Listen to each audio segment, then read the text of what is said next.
Good evening, everyone.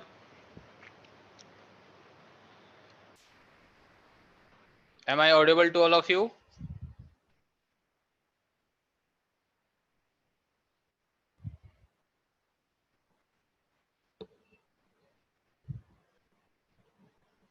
I hope you all are doing good.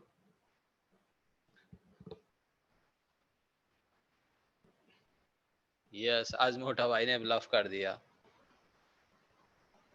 I am good, Vivek.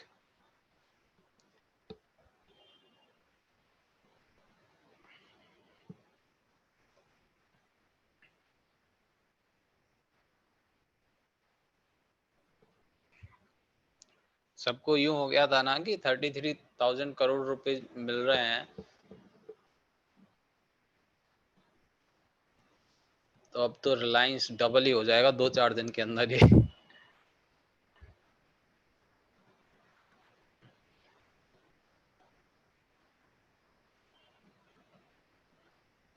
अब वही इतनी बड़ी deal जो मैंने आपको बताया था, क्या इंटरनल मेंबर्स को नहीं पता है, तो उन्हें सब पता है कि उन्हें रिटेलर्स को कैसे ट्रैप करना है और क्या करना है. तो ये जो मार्किंग हमने पढ़ी थी, ये कोई अच्छा सप्लाई जोन नहीं है. ये यदि ब्रेक हो जाता ना अंकित, ये यदि ब्रेक हो जाता ना, ब्रेक, और ब्रेक होने के बाद भी इसके नीचे क्लोजिंग दे देता है. आप लोग देखिए, यहां पर ये क्लोजिंग देता इस डिमांड जोन के नीचे, तो हम कहते कि हाँ ये अच्छा सप्लाई जोन है.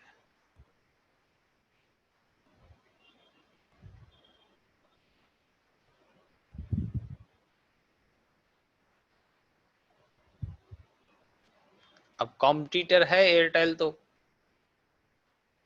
जो पैसा उसके पास आना चाहिए था वो रिलायंस ले गया. हाँ, बुरा मान गया एयरटेल.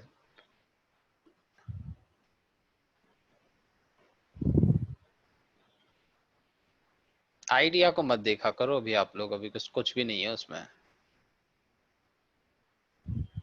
बिल्कुल. जब तक ये डिमांड जोन के नीचे क्लोजिंग नहीं दे देता ना, तब तक कोई प्रॉब्लम ही नहीं है.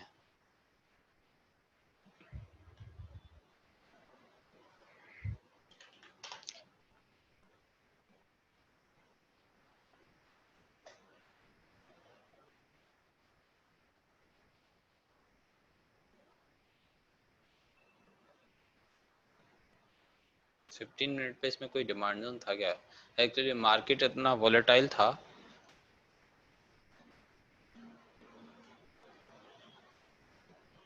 कुछ अच्छा स्ट्रक्चर भी नहीं था इसमें. और जब इतना वोलेटाइल हो ना मार्केट, तो थोड़ा दूर ही रहना चाहिए. कोई प्रॉब्लम नहीं, बहुत ठीक किया नहीं लिया तो. यस, टीसीएस, इन्फोसिस, पूरा आईटी सेक्टर बहुत अच्छा चला है आज. इन्फी बहुत अच्छा चला है. इन्फी ये इस डिमांड जोन, इस रैली बेस रैली के डिमांड जोन से चला है, चल रहा था इतने दिनों से.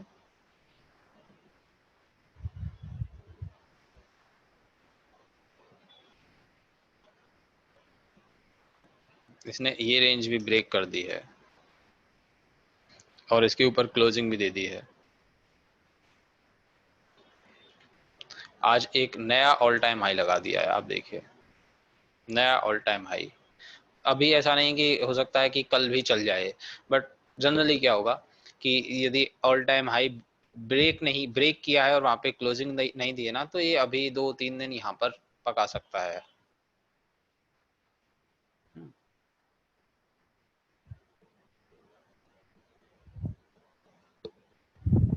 निफ्टी भी वेंकटेश निफ्टी के जैसा ही है. निफ्टी जितना ऊपर जाएगा उतना चलेगा. उससे अच्छा तो शेयर लीजिए ना, बढ़िया अच्छे अच्छे शेयर लीजिए जो बड़े टाइम फ्रेम के डिमांड जोन्स में आए हैं.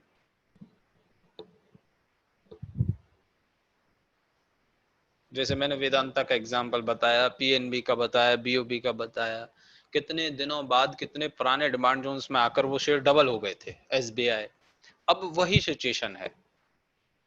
अब वही सिचुएशन है कि बहुत सारे शेयर जो हैं वो बहुत बड़े बड़े, मतलब ऑलमोस्ट ऑलमोस्ट सभी शेयर एक बड़े टाइम फ्रेम के डिमांड जोन से चल रहे हैं.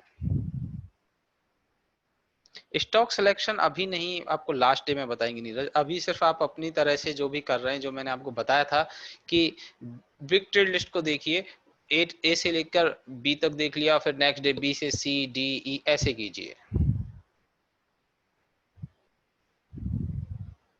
मार्च जैसा तो नहीं गिरेगा, बट जो ये सेलिंग प्रेशर, ये जो सप्लाई जोन है, थोड़ा बहुत तो पोटेंशियल रखता है। तो लोगों की एक्सपेक्टेशन जो है, ये इस डिमांड जोन को, इसने कल मैंने बताया था कि ये देखो एक ये स्ट्रक्चर है, और बैंक निफ्टी में भी मैंने बताया था कि है, बट अच्छा नहीं है, इसकी क्लोजिंग अच्छी नहीं है। कल जब हम बैंक निफ्टी डिस्कस कर रहे थे तो मैंने बताया था ये एक स्ट्रक्चर है, बट इसकी क्लोजिंग अच्छी होती तो फिर हम लोग इसको ट्रेड करते। इसने अपना पोटेंशियल दिखाया, बट वहां पे सस्टेन नहीं कर पाया।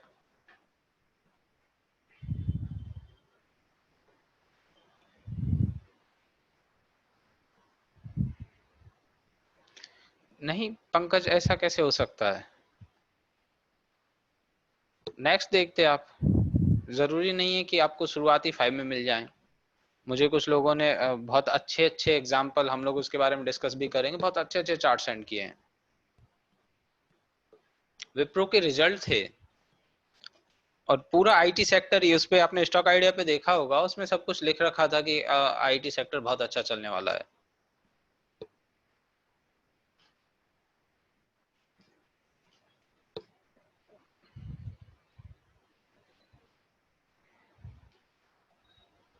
ये काफी दिनों से।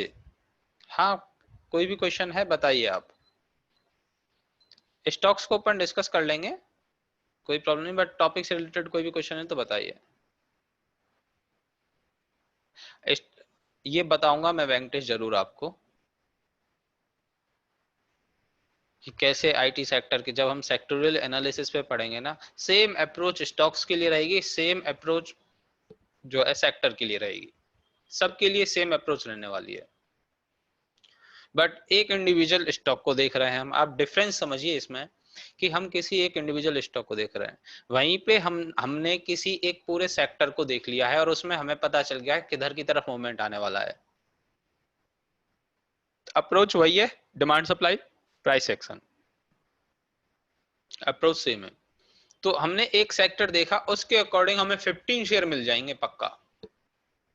यदि हमें पता है निफ्टी आईटी में अच्छा है, निफ्टी आईटी ऊपर जाने वाला है, तो हमें इन्फोसिस, टीसीएस, विप्रो, एनआईटी टेक, एचसीएल टेक, इन सभी में अच्छी अच्छी अपॉर्चुनिटी मिल जाएगी।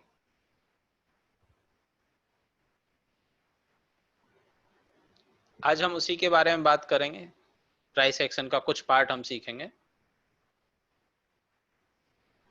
सबसे पहला रूल तो आप ये देख लीजिए, अभी सब लोग सुने मेरी बात, आपका कोई अभी डाउट है तो बताइए, किसी को भी अभी तक के टॉपिक से रिलेटेड कोई डाउट है तो बताइए, फिर उसके बाद हम नया टॉपिक शुरू करें।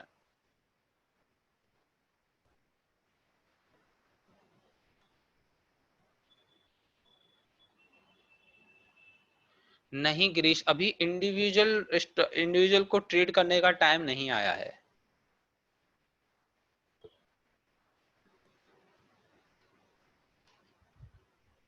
अभी इंडिविजुअल किसी एक सिर्फ टाइम फ्रेम को ट्रेड करने का टाइम नहीं आया है। हम लोग ये देखने वाले हैं, हाँ हमें उनको अवॉइड करना चाहिए। 30 डेज से बैक डेटा में यदि नहीं मिल रहा है तो हमें उसे अवॉइड करना चाहिए, कोई प्रॉब्लम नहीं है। एक बार हमने यहाँ पे लोड लोकल डाटा कर लिया, उससे भी नहीं होता है तो ठीक है, इग्नोर करना चाहिए, दूसरा स्टॉक देखें, क्यों जबरदस्ती करें हम उस स्टॉक में। और आपको एक बात बताऊं मैं, कि जो बड़े टाइम फ्रेम के डिमांड जोन और सप्लाई जोन होते हैं ना, like monthly, weekly, quarterly, half yearly, yearly, ये अपने आप में एग्जीक्यूशन होते हैं, ये अपने आप में एग्जीक्यूशन होते हैं। बट वही है कि इनमें स्टॉप लॉस थोड़ा बड़ा होता है क्योंकि रेंज बड़ी होती है। तो ये लॉन्ग टर्म के लिए आप इनको डायरेक्टली ट्रेड कर सकते हैं, मंथली, वीकली, क्वार्टरली के जोन्स को।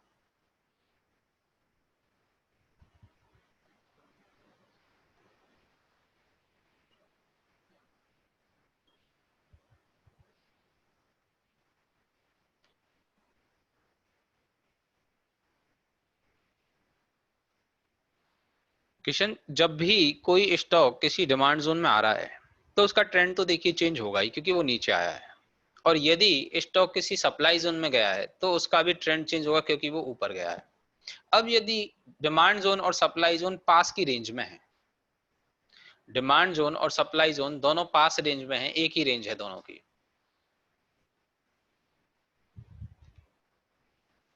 जैसे ये मैं बात, ये नहीं,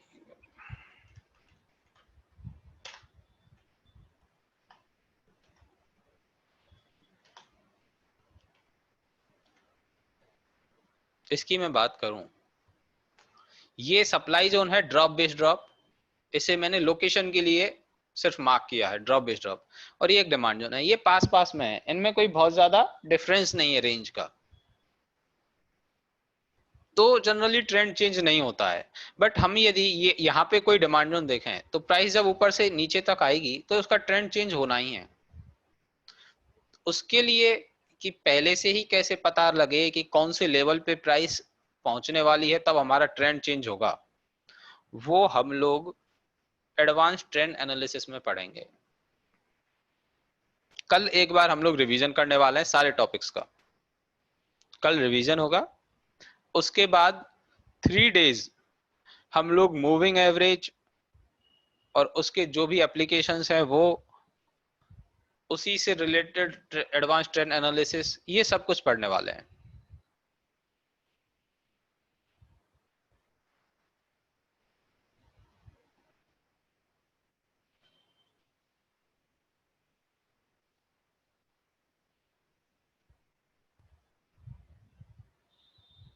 रोहन क्या, मैं समझा नहीं आपका क्वेश्चन, क्या कह रहे हैं आप?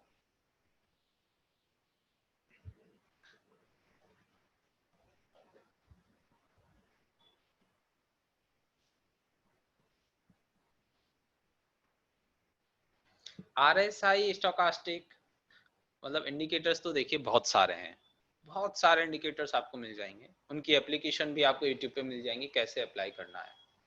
बट हम लोग जितने भी इंडिकेटर्स पढ़ने वाले हैं, जितने भी कैंडलस्टिक पैटर्न पढ़ने वाले हैं, वो सब कुछ यूज करेंगे डिमांड और सप्लाई के साथ। प्राइस एक्शन और डिमांड सप्लाई का कॉम्बिनेशन होगा ना, उससे बढ़िया कोई रिजल्ट नहीं निकलेगा, उससे बढ़िया कोई रिजल्ट नहीं निकलेगा। और हम सिर्फ उन्हीं उन्हीं टूल्स के बारे में या उन्हीं जो डाइवर्जेंस होते हैं, पैटर्न्स होते हैं, उन्हीं के बारे में हम लोग डिमांड सप्लाई के साथ पढ़ेंगे जिनसे अच्छे रिजल्ट मिलते हैं। कुछ एडवांस आपके पास है तो आप उसे अप्लाई कीजिए, क्या प्रॉब्लम है, बट डिमांड सप्लाई के साथ। विदाउट डिमांड सप्लाई हमें कुछ नहीं करना है, और प्राइस एक्शन के लिए डिमांड सप्लाई आना जरूरी है।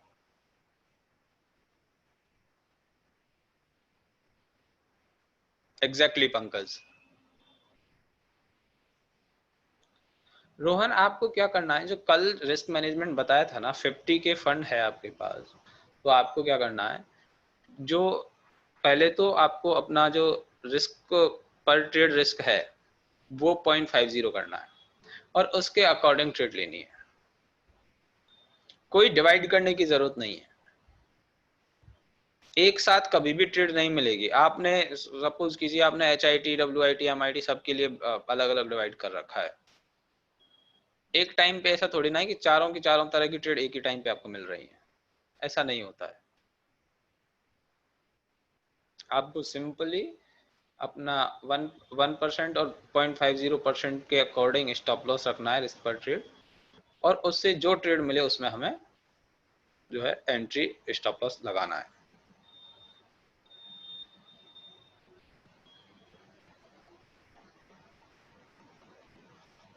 कोई प्रॉब्लम नहीं है, कैश में है तो होल्ड करिए, कोई प्रॉब्लम नहीं, ऐसे अनाउंसमेंट आते रहेंगे,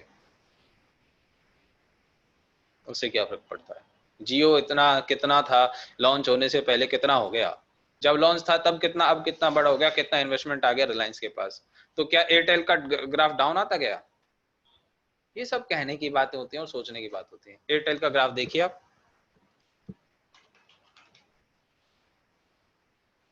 इतना बड़ा कंपटीशन आया, उसके बाद देखिए आप एयरटेल का ग्राफ ऑल टाइम हाई के पास पहुंचने वाला है। कैश में है कोई प्रॉब्लम नहीं है, सिर्फ ऑप्शन के साथ ही प्रॉब्लम होती है कि लोग बाग ज्यादा पैसा कमाने के चक्कर में बड़ा लॉट आएगा, कम पैसा लगेगा, और फिर उसमें ऑप्शन में ट्रेड करते हैं, ऑप्शंस बाय करते हैं, और जब मार्केट साइडवेज हो जाता है तो फिर उनका पूरा प्रीमियम डाउन हो जाता है।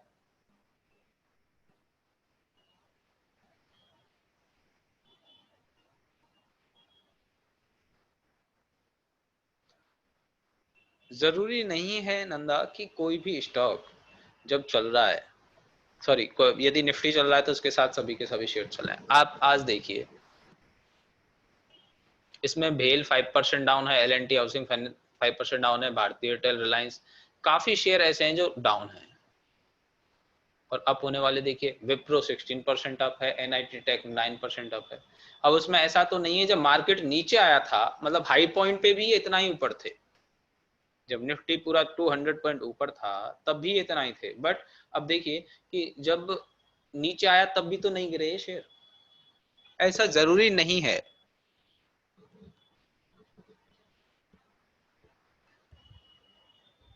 भेल रखिए आप लॉन्ग टाइम के लिए, कोई प्रॉब्लम नहीं है संतोष।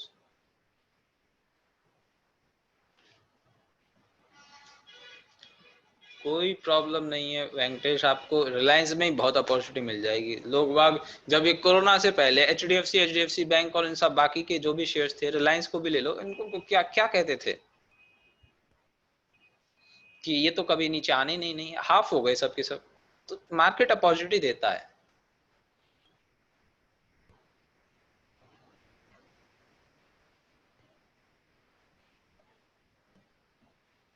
ओके, यस संकेत बताइए।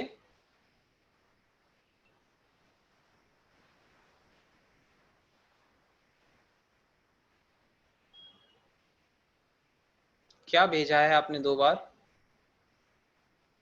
स्टॉक्स के लिए तो अपन अभी बात करेंगे ना बाद में, बता दूंगा मैं। अभी तो जो आज मार्केट में हुआ, काफी सारे लोगों के लिए नया था, काफी सारे लोगों के लिए नया था। तो वो चीज के बारे में भी डिस्कशन करना जरूरी है ना, सिर्फ मैं चार्ट पे बताया जाऊं, वो भी फेयर नहीं होगा, क्योंकि हम लोग साइकोलॉजी भी तो हमें चेंज करनी है। साइकोलॉजी भी तो चेंज करनी है सभी की।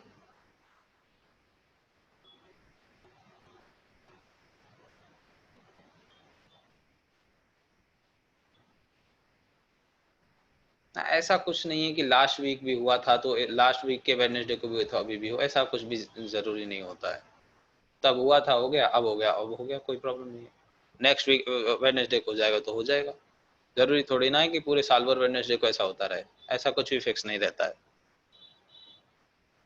इंस्टीट्यूशनल चलाते हैं मार्केट, वो ग्रह नक्षत्र देख के थोड़ी ना चलाएंगे कि कुंडली देख लेते हैं क्या है, कौन सा वार है, क्या है क्या नहीं है, उन्हें से कोई फर्क नहीं पड़ता।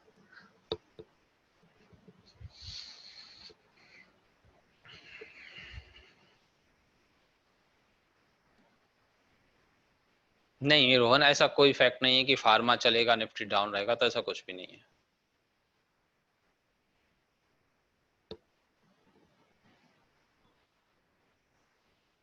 कल मैंने आपको ट्रेडिंग स्टाइल के बारे में भी बताया था।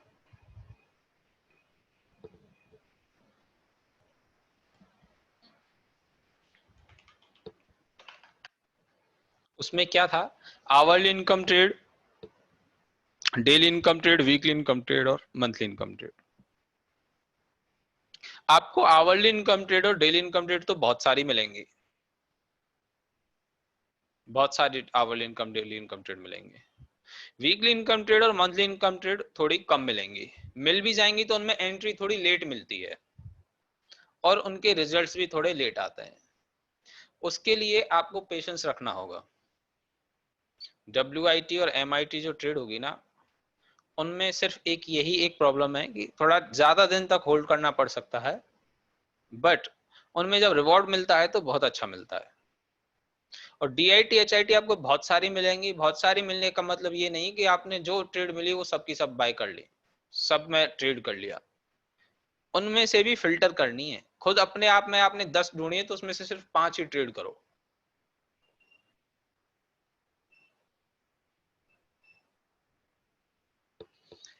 अब एक बात मेरी सुनिए, जो प्राइस एक्शन, डिमांड, सप्लाई सब कुछ से रिलेटेड है, और ये नोट करने वाली बात है।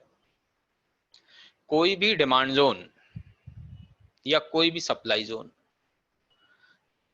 तब वैलिड होता है ट्रेड के लिए ट्रेड के लिए तब वैलिड होता है जब वो किसी अपोजिंग जोन को ब्रेक कर दे।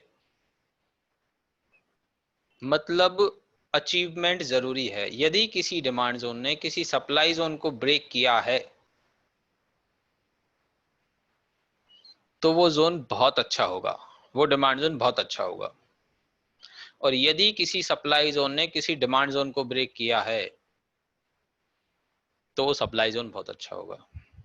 और सही मायने में हम प्राइस एक्शन की बात करें, सही मायने में अच्छा डिमांड और अच्छा सप्लाई वही होता है जिसने कुछ अचीव किया हो। ऐसा नहीं है कि कोई भी डिमांड जोन मिला और हमने उसे ट्रेड कर लिया, नहीं। ये क्लोजिंग का भी पार्ट है, ये क्लोजिंग का भी पार्ट है। हमने क्लोजिंग जब अच्छी ली है किसी भी ट्रेड की,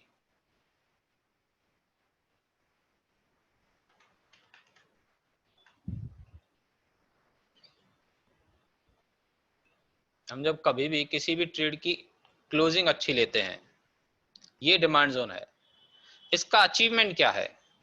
भूल जाइए कि एक हायर टाइम फ्रेम से कोइंसाइड कर रहा है। इसका अचीवमेंट क्या है? इसने इस पूरे एरिया को ब्रेक किया है, इस पूरे एरिया को। वहीं पे यदि ये यहां तक रहता तो इसमें जो मोमेंट आना था ना, इसकी रिएक्शन जो होती ना, वो भी इतनी छोटी ही होती। बट इतना अच्छा ऊपर मूव देने के पीछे का क्या रीजन है? इतना अच्छा मूव देने का कि इसने इसने इस पूरे एरिया को, जहां पे कितने सारे सप्लाई जोन है, इस पूरे एरिया को ब्रेक किया है और उसके ऊपर क्लोजिंग भी दी है। ये इसका अचीवमेंट है। इस डिमांड जोन ने किसी सप्लाई जोन को ब्रेक किया है।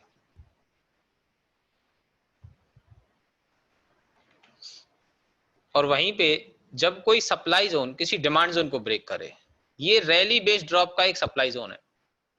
इसका सेलिंग प्रेशर देखिए यहां तक है। इसने क्या अचीव किया है? इस डिमांड जोन को ब्रेक किया है। तो देखिए प्राइस इसमें आई और आने के बाद डाउन आ गई, आने के बाद डाउन आ गई। सप्लाई जोन तो ये भी था, ये भी था ना सप्लाई जोन तो, बट प्राइस नहीं चली, इसको तो ब्रेक कर दिया ना। थोड़ा सा नीचे रही थी, इसको ब्रेक कर दिया। रैली बेस्ड ड्रॉप का रिवर्सल पैटर्न भी था। इसका कुछ अचीवमेंट नहीं था, इसका कुछ अचीवमेंट नहीं था। अब मैं बात करूं, सपोज कीजिए इसमें यदि ये वाली कैंडल नहीं होती, ये वाली जो कैंडल है ग्रीन कैंडल, ये दोनों एरिया नहीं होते इसके यहाँ पे,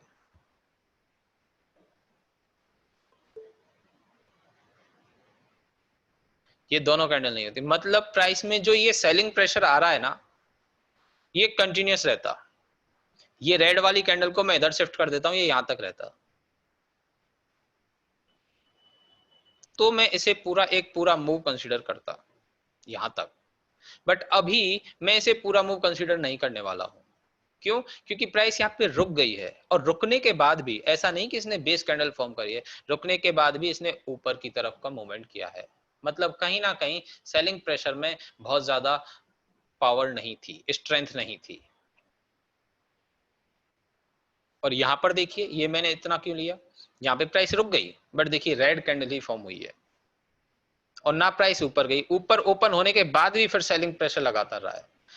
ये देखिए ये यहाँ पे रुकी। हम लोग क्या बात करते हैं कि यहाँ पे बॉटम होता है तो मतलब लोअर टाइम फ्रेम पे कोई ना कोई डिमांड जोन होता है इस वाले एरिया में।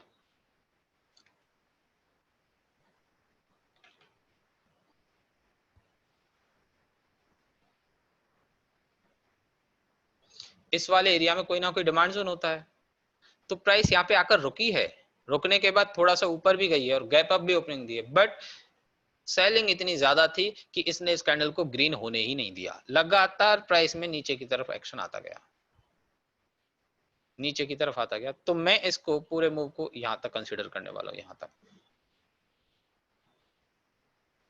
इसका अचीवमेंट क्या है? इसने इस डिमांड जोन को ब्रेक किया है, इस डिमांड जोन को इसने ब्रेक किया है, तो ये जोन इतना अच्छा चला है।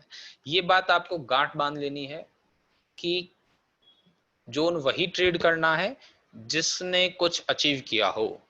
जैसे एक पॉइंट था अपना ऑड स्कोर, दूसरा था हमारा हायर टाइम फ्रेम से कोइंसाइड, तीसरा था हमारा क्लोजिंग, चौथा पॉइंट है हमारा ये वाला। ये कुछ वैसे तो आपको बाकी की सारा जो प्रोसेस है वो तो करना ही है, बट इन चीजों का खास ध्यान रखना है कि जोन वही ट्रेड करना है जिसका कुछ अचीवमेंट हो,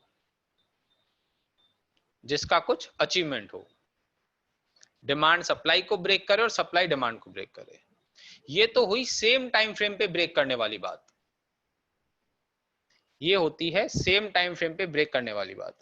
अब इसमें एक और कोई अच्छी चीज,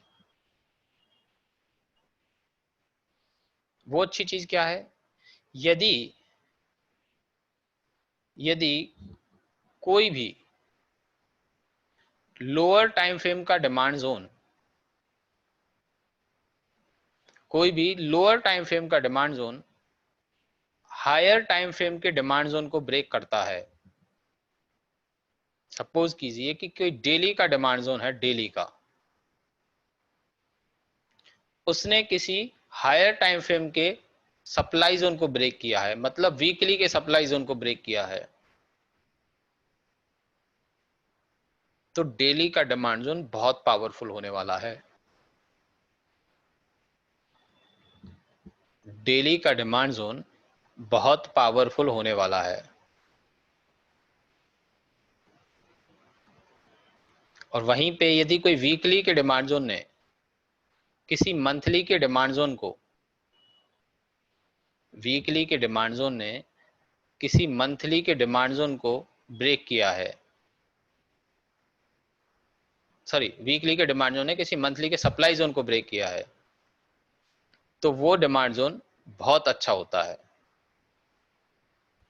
सेम फॉर्मूला होगा लोअर टाइम फ्रेम के लिए, सेम फॉर्मूला होगा लोअर टाइम फ्रेम के लिए कि 15 मिनट के डिमांड जोन ने किसी 75 मिनट के डिमांड जोन को, या 5 मिनट के डिमांड जोन, सॉरी 15 मिनट के डिमांड जोन ने किसी 75 मिनट के सप्लाई जोन को, और 5 मिनट के डिमांड जोन ने किसी 15 मिनट के सप्लाई जोन को ब्रेक किया है, तो वो लोअर टाइम फ्रेम का डिमांड जोन बहुत ज्यादा अच्छा होता है।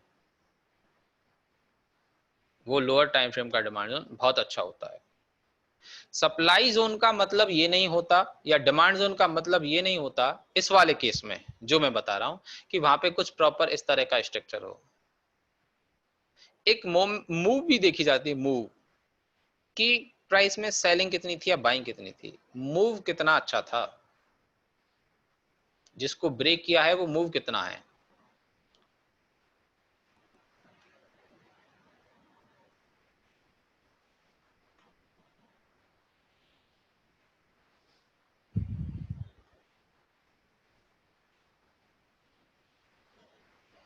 जस्ट मैं एग्जांपल दे रहा हूं, वेट कीजिए।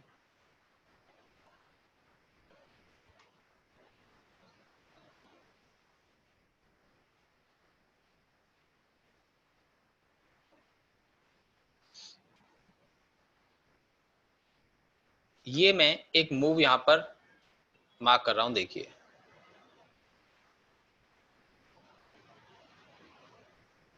ओके, मैं बता दूंगा विवेक, पहले आप ये देखिए, ये देखिए, ये एक मैंने मूव देखी है। अब आप ये देखिए कि इसको या 4 to 5 या 6 कैंडल मत देखिए, ये अज्यूम कीजिए कि ये कितने दिन की कैंडल है, अप्रोक्सीमेट 1.5 मंथ की, क्योंकि वीकली का टाइम फ्रेम है। ये एक मूव है हमारे पास, ये एक मूव है। इसे हम सप्लाई जोन भी कह सकते हैं, एक रेजिस्टेंस पॉइंट भी कह सकते हैं। अब इस वाले पॉइंट को मैं डेली पर जाऊं,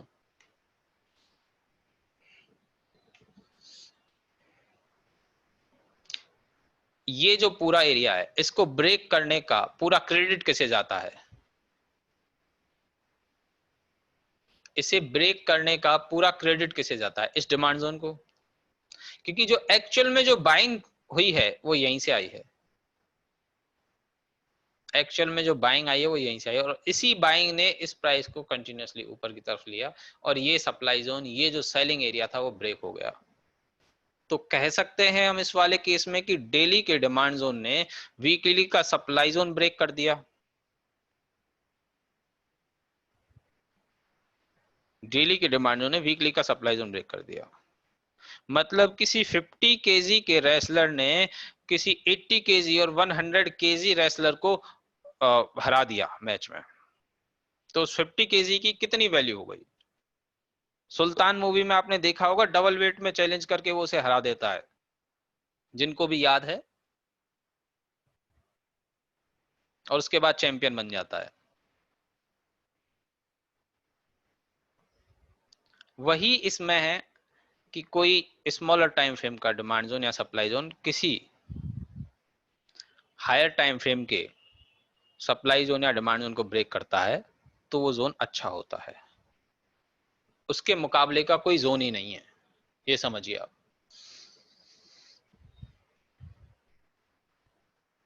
मैं और एग्जांपल लेता हूं, उसमें और समझ में आ जाएगा रोहन। विवेक, आप इसकी बात कर रहे थे, इसकी। यस। देखिए क्या है, ये वाला जो सप्लाई जोन है, रैली बेस्ड ड्रॉप, ये रैली बेस्ड ड्रॉप, ये एक सप्लाई जोन था। इस सप्लाई जोन का अचीवमेंट क्या है, इसने अपने सेम टाइम फ्रेम पे, मतलब डेली पे ही इस डिमांड जोन को ब्रेक किया है, इसको ब्रेक किया है यहाँ पे, और नीचे अच्छी खासी क्लोजिंग भी दी है। यदि ये यहाँ से ही वापस ब्रेक करके और वापस ऊपर की तरफ चला जाता ना, तो उसे हम पोटेंशियल नहीं मानते। इसने नीचे क्लोजिंग भी दी है, तो ये डिमांड जोन बहुत अच्छा हो गया, क्योंकि इसने एक अपोजिंग सप्लाई जोन को ब्रेक किया है, डिमांड जोन को ब्रेक किया है। प्राइस इसमें आई और आने के बाद देखिए कितना अच्छा अच्छा खासा इसने मूव दिया। अब फिर सेम यहाँ पर देखिए, यहाँ पे प्राइस इसने भी अच्छा अचीवमेंट दिया है, तो इसमें से भी प्राइस नीचे आई। बट जब नीचे यहाँ पे आई तो ये क्यों नहीं चला? क्योंकि तब तक प्राइस ऑल टाइम हाई पे, सॉरी, अब तक प्राइस एक अच्छे डिमांड जोन एरिया, जो कि सबसे बड़ा टाइम फ्रेम था मंथली, उसमें टकरा चुकी थी। यहाँ पे समझिए 1 CR और 2 CR का गेम चल रहा था, तो यहाँ पे सीधा 10 CR और 20 CR का ऑर्डर्स का गेम है। यहाँ पे 1 CR पेंडिंग ऑर्डर आप सेलिंग के माने, तो यहाँ पे 10 CR बाइंग के ऑर्डर थे, तो वो कहाँ टिकने वाला है? जब तक नहीं टकराया था तब तक काम चल रहा था, सप्लाई जोन रिस्पेक्ट हो रहे थे। यस, नॉन ऑथेंटिक भी है, नॉन ऑथेंटिक भी है। सेम इससे पहले वाला, ये rally based drop, rally based drop, मैं ये दोनों कैंडल को हटाता हूं, ये दोनों ग्रीन का, तो ये जो सप्लाई जोन है ना, ये वाला, इसे मैं पूरा,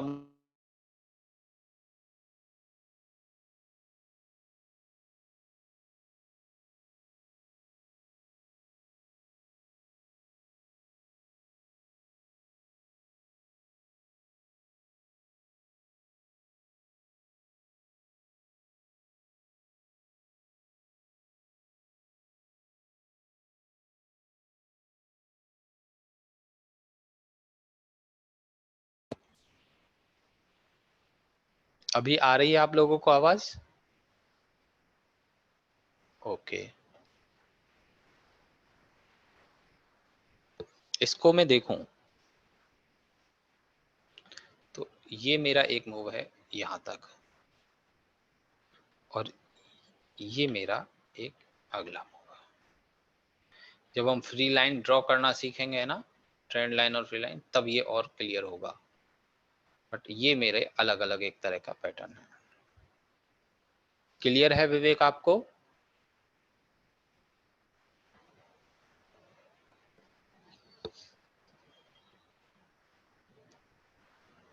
विवेक, क्लियर है आपको ये?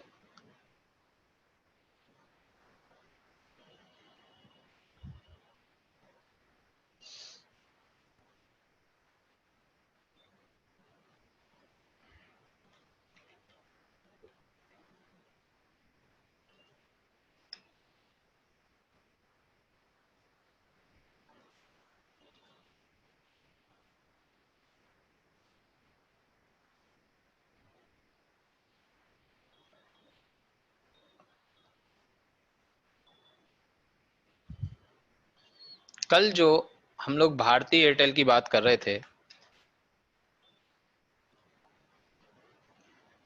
इस वाले डिमांड जोन की, इस वाले की मार्किंग आपको पता है, मैंने यहां से ना लेकर यहां से लिए। ये इसके पीछे का कोई लॉजिक बता सकता है कि ये दोनों बेस हैं? बस मैं अपने डिमांड जोन को यहां से मार्क ना, यहां ऊपर वाले जोन से मार्क ना करके यहां से मार्क कर रहा हूं। इसका लॉजिक आप लोग बताइए।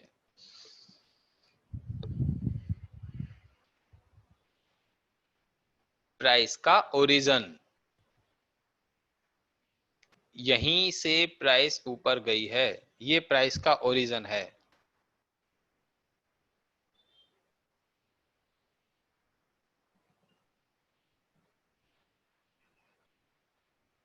ये प्राइस का ओरिजिन है, इसी वजह से मैंने इसे यहां पे मार्क किया है, इसे मार्क ना करके।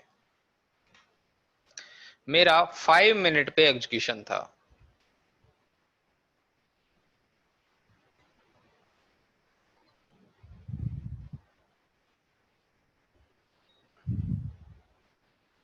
ये वाला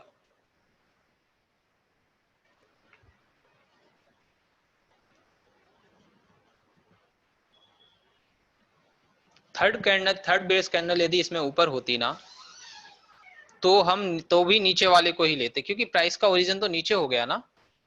यदि उससे भी नीचे थर्ड कैंडल होती तो हम उस वाली थर्ड कैंडल को लेते। यदि यहां पर कोई कैंडल होती ना तो हम उसको लेते, क्योंकि हमें पता है प्राइस का ओरिजिन वही है। डीआईटी और एचआईटी ट्रेड में हम जितना ज्यादा कंजर्वेटिव होना उतना ठीक है।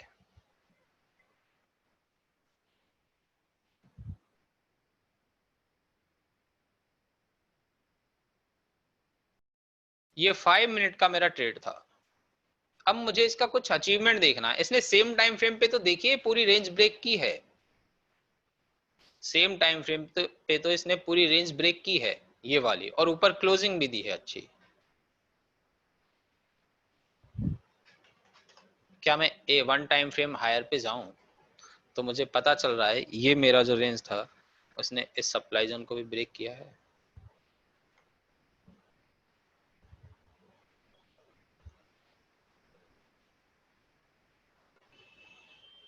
इस सप्लाई जोन को भी इसने ब्रेक किया है। रोहन आप बताइए, इस 5 मिनट के डिमांड जोन ने जो मैंने यहाँ पे मार्क किया है, इसने 15 मिनट के सप्लाई जोन को ब्रेक किया है या नहीं किया है? सिर्फ रोहन बताएंगे।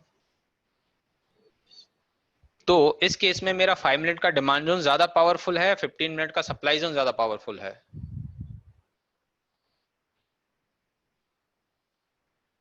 रोहन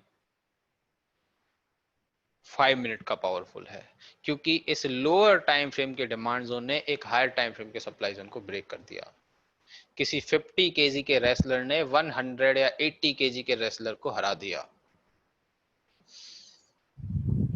यदि सोचिए कि हम लोगों ने क्लोजिंग हम अच्छी लेते ही नहीं, कि हमें क्लोजिंग से कोई मतलब ही नहीं है, तो ये सपोज कीजिए ये कोई जोन है, तो क्या ये अच्छा जोन होता और यहाँ पर ये सब कुछ हमारे लिए जो हम लोग बात कर रहे हैं कि इस सप्लाई जोन को ब्रेक करना चाहिए हाई टाइम का, वो हो पाता? कभी नहीं पॉसिबल था। इसी वजह से क्लोजिंग इंपॉर्टेंट है, क्लोजिंग इंपॉर्टेंट है।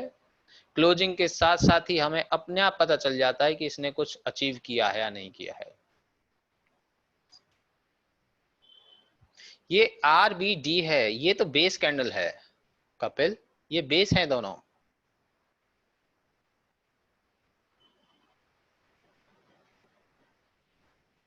अब एक बात आपको ये भी इसमें आप बताइए कि देखिए 75 मिनट का,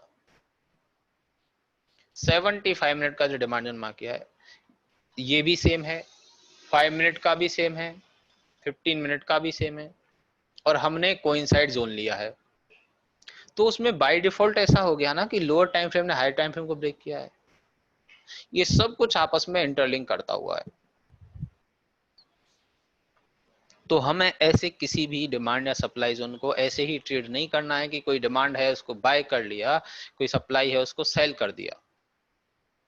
ऐसा हमें नहीं करना है। हमें क्या करना है, उसका अचीवमेंट देखना है, हमेशा हमेशा उसका अचीवमेंट देखना है।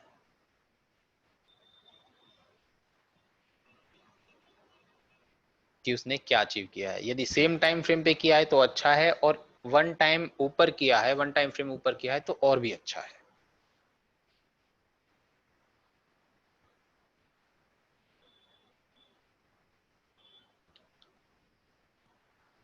अचीवमेंट के बाद हमें कुछ भी चेक नहीं करना है, एंट्री लेनी है वेंकटेश। हमें पता चल गया, हमें डिमांड जोन और सप्लाई जोन जिसको भी हम ट्रेड कर रहे हैं ना, उसकी क्वालिटी देखनी है, कितना अच्छा डिमांड है, कितना अच्छा सप्लाई है। हमें पता चल गया कि इसने कुछ अचीव किया है, हमने उस पर ट्रेड ले ली, श्योर वो हमारा वो ट्रेड होगा जो मैंने कल बताया था रिस्क मैनेजमेंट के टाइम पे, कि हमने 25 ट्रेड सेलेक्ट किए हैं, उसमें से भी मैंने सिर्फ 10 ट्रेड ली हैं। यस गिरीश।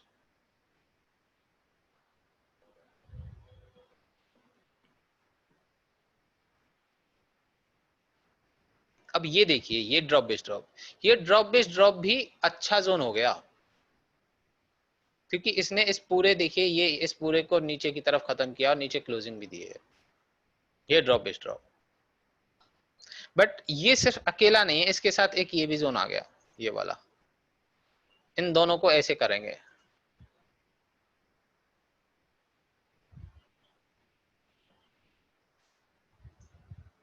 यस आकाश।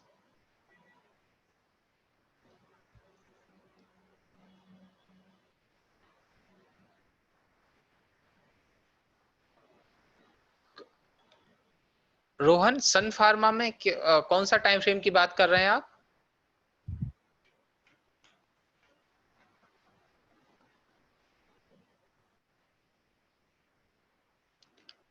अभी कल का मार्केट बताएगा ये, अमोल। उसकी एक्चुअली क्लोजिंग अच्छी नहीं है, बट ओवरऑल स्ट्रक्चर तो देखिए एयरटेल का अच्छा है। ओवरऑल स्ट्रक्चर अच्छा है। भारतीय एयरटेल की मैं बात करूं, मैंने कल बताया था कि इसे रोकने वाला कुछ भी नहीं है। ये हम लोगों ने जो पढ़ा था कि मंथली के सारे सप्लाई जोन टेस्टेड हो गए थे, सब कुछ, इसे रोकने वाला कुछ था ही नहीं। फिर ये फाइनली इस डिमांड जोन में आया, और इस डिमांड जोन में आया, और उसके बाद इस डिमांड जोन की भी अचीवमेंट देखिए आप। इस डिमांड जोन ने इस सप्लाई जोन को ब्रेक किया है, इस डिमांड जोन ने सप्लाई जोन को ब्रेक किया है, तो इसने इतना अच्छा खासा मूवमेंट दिया है। ओवरऑल पिक्चर अच्छी है। ये जोन यदि यहाँ पर क्लोज हो जाता ना, कुछ ऐसे क्लोज हो जाता ना, तो ये बहुत अच्छा होता। बट अभी क्या हो सकता है, एयरटेल यहीं पे कंसोलिडेट करे,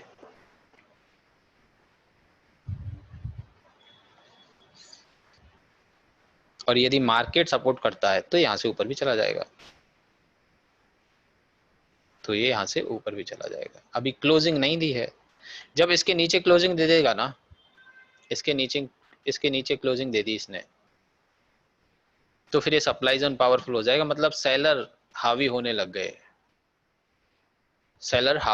गए ज्यादा। तो फिर हम इसमें और डाउन मूव यहां तक देख सकते हैं, इसके नीचे क्लोजिंग देने के बाद।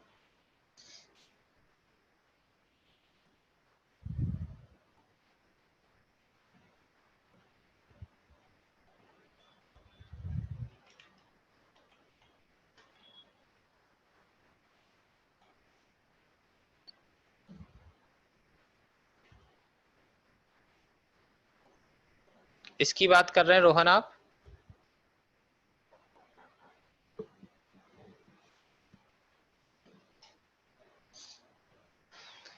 अब यहाँ पे कुछ अच्छा लोकेशन नहीं है मेरे हिसाब से।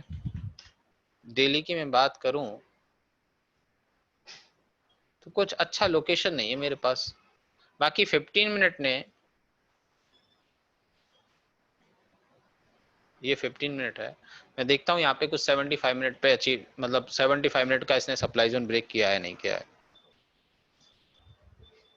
यस, एक तो इसने इस पूरे मोमेंट को खत्म किया है, और यहाँ पे ये जो सप्लाई जोन था ना, इसे भी खत्म किया है, और इसके ऊपर क्लोजिंग दी है। इसके ऊपर क्लोजिंग दी है। तो ये जोन अपने आप में बहुत अच्छा है, और जो 15 मिनट का जोन है ये भी अच्छा है। बट ये वाला एरिया जो है ना, ये थोड़ा अच्छा नहीं लग रहा, गार्बेज है, ये एरिया गार्बेज है। यस,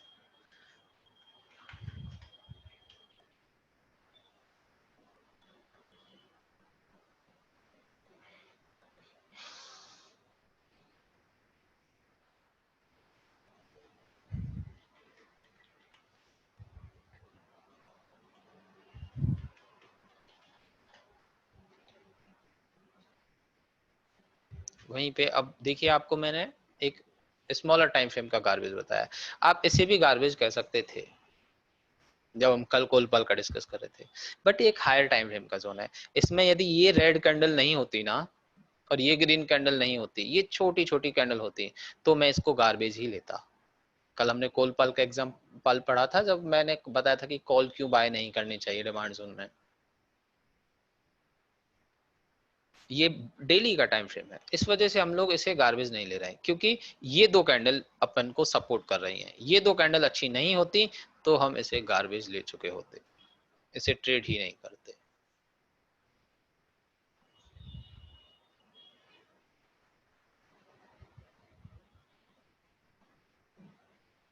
क्लियर है ये कॉन्सेप्ट जो मैंने बताया है? लोअर टाइम फ्रेम वाला हायर टाइम फ्रेम को ब्रेक करे, हायर टाइम फ्रेम वाला लोअर टाइम फ्रेम को ब्रेक करे, सॉरी लोअर टाइम फ्रेम वाला हायर टाइम फ्रेम को ब्रेक करे, या सेम टाइम फ्रेम पे भी ब्रेक कर रहा है, पर कुछ अचीवमेंट होना चाहिए।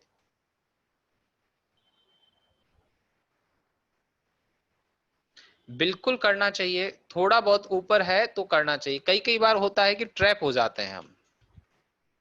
अब उसका भी ये है ना कि उसने, अंकित, कोई जोन है, उसने ऊपर क्लोजिंग दे, थोड़ी सी ऊपर क्लोजिंग दी है, बस जरा सी ऊपर क्लोजिंग दी है। बट ये भी तो हो सकता है जहां उसने क्लोजिंग दी है वहां पे कोई सप्लाई जोन हो, वहां पे कोई सप्लाई जोन हो। यस रोहन, कर सकते हैं। अब रिलायंस कोई ट्रैप करो, समझो, देखिए कि इतना बड़ा इन्वेस्टमेंट आने के बाद भी रिटेलर्स का सारा सारा माल कटवा दिया।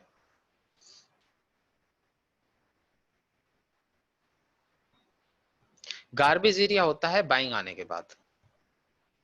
जैसे ये देखिए, ये जो विप्रो है, आप लोग विप्रो की बात कर रहे थे ना, यहाँ पे कोई अच्छा ऐसा स्ट्रक्चर नहीं है, अच्छा स्ट्रक्चर नहीं है। बट इसमें सेक्टर, जिस दिन हम सेक्टोरल एनालिसिस पढ़ेंगे ना, उस दिन मैं इसको क्लियर कर दूंगा और अच्छे से। इसमें सेक्टर भी कोइंसाइड कर रहा था, ये हायर टाइम फ्रेम के डिमांड जोन से भी आ रहा था, ट्रेंड भी अप करने की कोशिश कर रहा था लगातार, इस वजह से इसमें इतना अच्छा ब्रेकआउट आया है।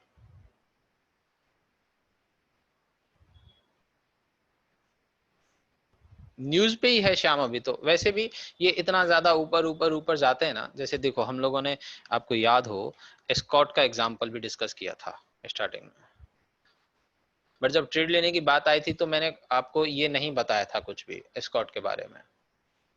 ये ऑल टाइम हाई पे जाने के बाद, ऑल टाइम हाई के बाद इतनी सेलिंग प्रेशर आना, एक सप्लाई जोन की फॉर्मेशन करना ना, ये सप्लाई जोन का फॉर्मेशन हो गया ना, तो फिर उससे थोड़ा सा हमें दूर रह जाना चाहिए।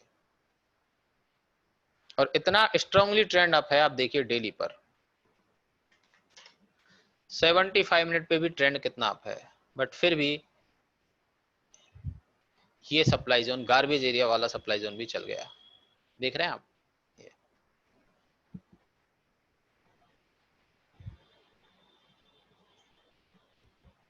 ये डेली का रैली बेस्ड ड्रॉप वाला भी, ये इसमें गया और जाने के बाद सीधा नीचे आ गया। इतना अच्छा डेली के टाइम फ्रेम में ट्रेड कर रहा था, हालांकि इसे ब्रीच कर दिया, इसे ब्रीच नहीं करता तो ठीक रहता, तो ये चांस कम थे कि ये चल जाए, बट ब्रीच कर दिया। यहीं पे पता चल गया कि सेलिंग प्रेशर थोड़ा ज्यादा है।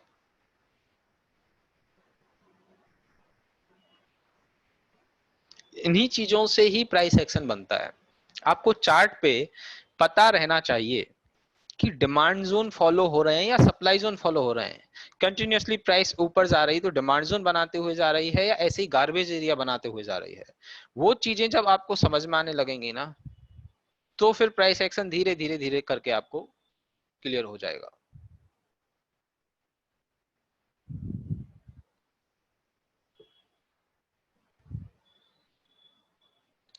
भाविक ऐसा नहीं कि सभी डिमांड जोन, देखिए हम लोगों ने अमराजा बैटरी भी किया था, एमजीएल भी किया था, आज मुझे ग्रीश ने भेजा था उज्जीवन, वो भी एक अच्छा जोन था, ग्रीश ने एक अच्छा जोन मिलते हैं। देखिए उज्जीवन मैं बताता हूँ,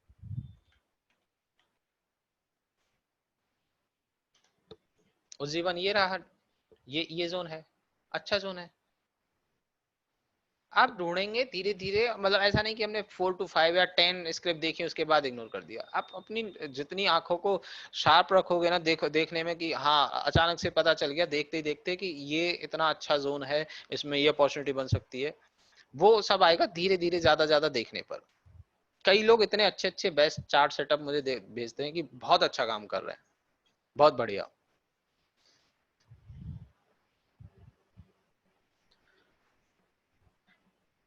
नहीं वेंकटेश, ऐसा नहीं कर सकते हम लोग।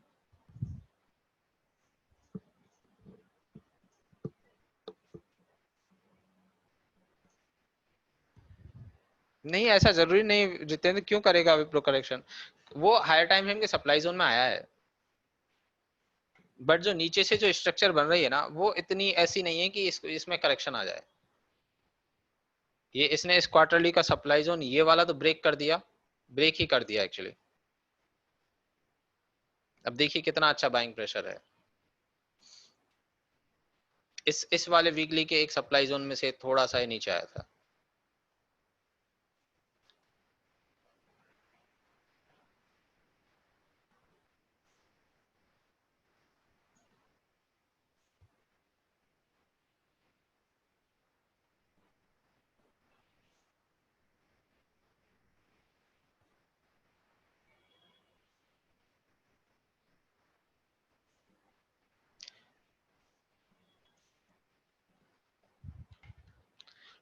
टीसीएस में हायर टाइम फ्रेम का तो कोई सप्लाई जोन था ही नहीं, इसी वजह से तो उसको बाय करवाया था।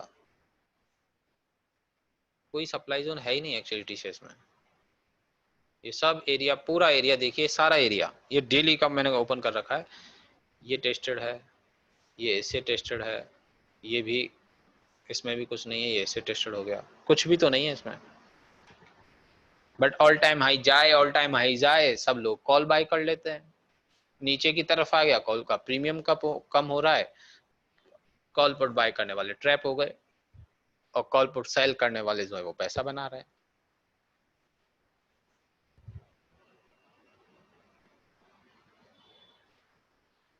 कौन सा सप्लाई जोन है वीकली पे दीपक? ये इसकी बात कर रहे हैं आप?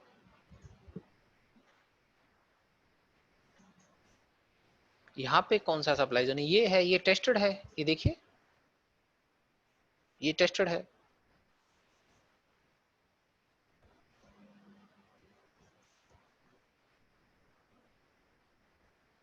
नहीं है डेली पे भी, डेली पे देखिए सब टेस्टेड है, पूरा टेस्टेड है, सब कुछ टेस्टेड है।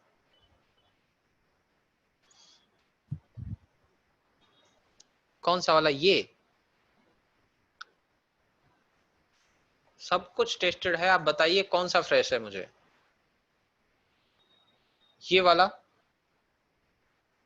ये वाला जो है ये इससे टेस्टेड है, ये वाला इससे टेस्टेड है, ये इससे टेस्टेड है, कोई डिमांड जोन है ही नहीं एक्चुअली। इसकी बात करें यहाँ पर अभी प्राइस गई ही नहीं है, यहाँ पे प्राइस गई नहीं है अभी।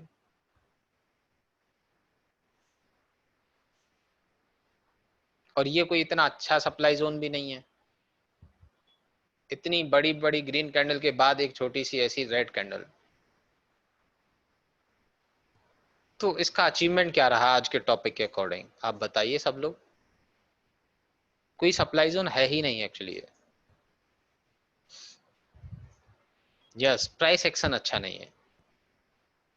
और इसका वहीं पे इसका अचीवमेंट देखिए आप,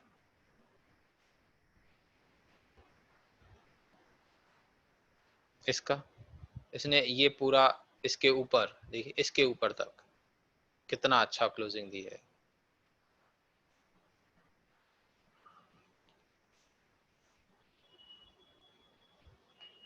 वो सेक्टोरियल एनालिसिस में नॉवल हम लोग पढ़ेंगे कि सेक्टर में जब क्या मोमेंट हो तो हमें स्टॉक्स में क्या स्ट्रेटजी रखनी चाहिए।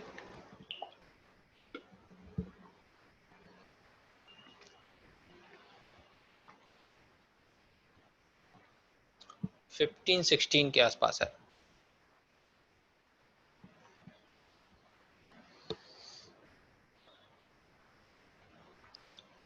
अब हम बात करते हैं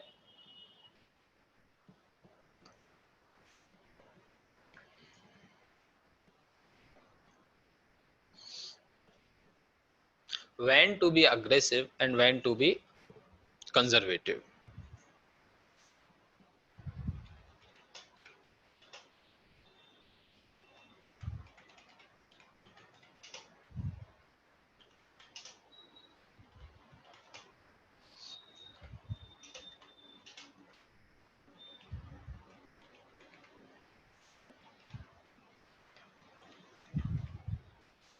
हमें कब अग्रेसिव होना है और कब हमें कंजर्वेटिव होना है।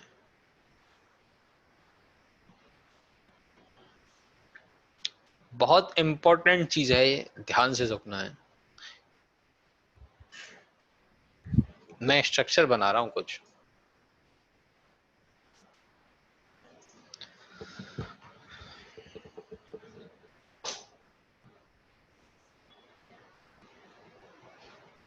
जो मैंने इसे पहले बताया था ना, वो सब चीज भी ध्यान रखने वाली बातें हैं। ऐसा नहीं कि किसी ने वो शेयर डिस्कस करवाया है तो आपने उसको इग्नोर कर दिया। मैंने उसमें वो चीज ही बताई जो आपके लिए काम की है। टाइम पास तो कुछ है ही नहीं। एक एक वर्ड जो है वो इम्पोर्टेंट है।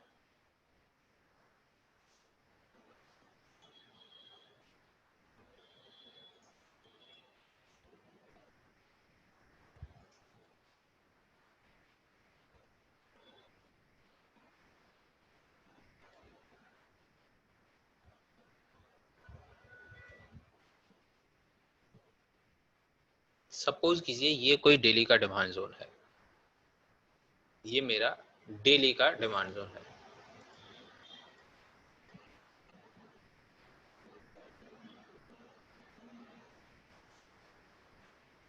ये मेरा डेली का डिमांड जोन है।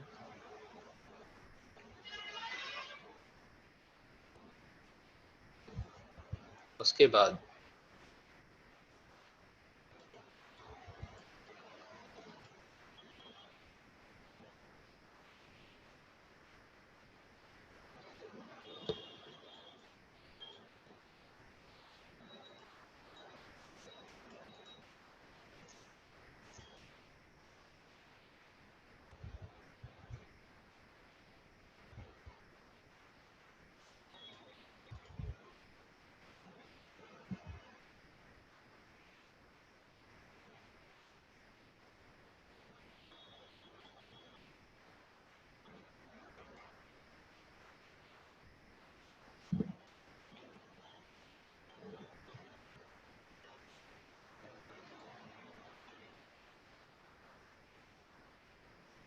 ये जो मैं मार्क कर रहा हूं ये 15 मिनट का कोई डिमांड जोन है। ये 15 मिनट का कोई डिमांड जोन है।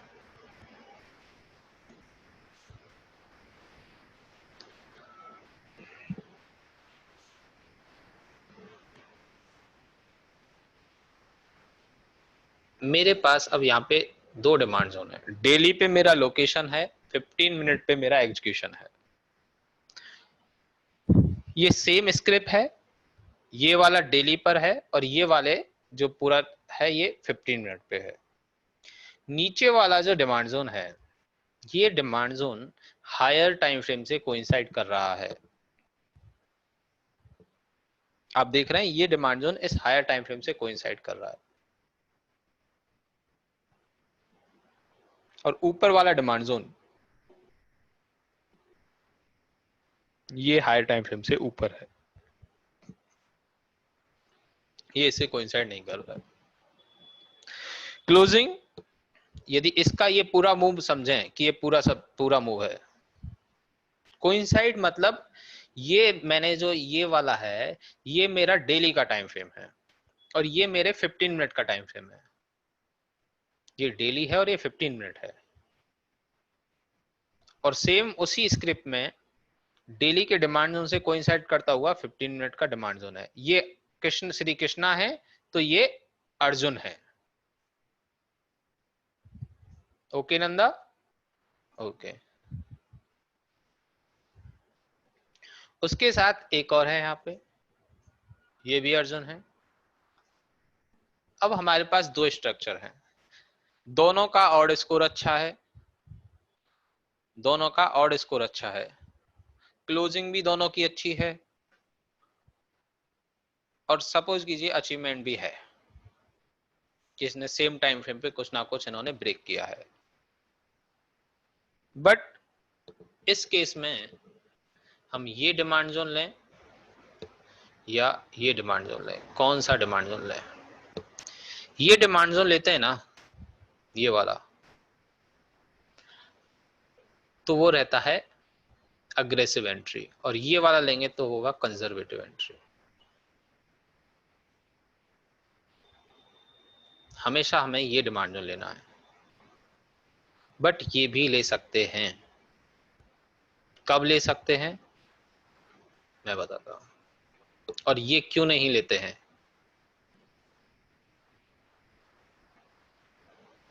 ये कोई डेली का सप्लाई जोन है, प्राइस ऊपर गई 15 मिनट पे या डेली पे, दोनों ऊपर जाएगी, तो यदि प्राइस गई तो 15 मिनट पे भी ऊपर जाएगी और डेली पे भी ऊपर जाएगी। प्राइस ऊपर गई और ऊपर जाने के बाद वो एक डेली के सप्लाई जोन से टकरा गई। अब डेली के सप्लाई जोन से टकराने के बाद वहां पे डेली के जो भी सेलिंग के ऑर्डर थे वो एक्टिव हो गए। तो प्राइस जब ऊपर से नीचे की तरफ आएगी और हम 15 मिनट का कोई भी डिमांड जोन ट्रेड करेंगे, सिर्फ इंडिविजुअल 15 मिनट का, लोकेशन दूर है, श्री कृष्णा दूर है अर्जुन से, तो वो नहीं चलेगा, तो वो जोन नहीं चलेगा, ब्रेक कर देगा।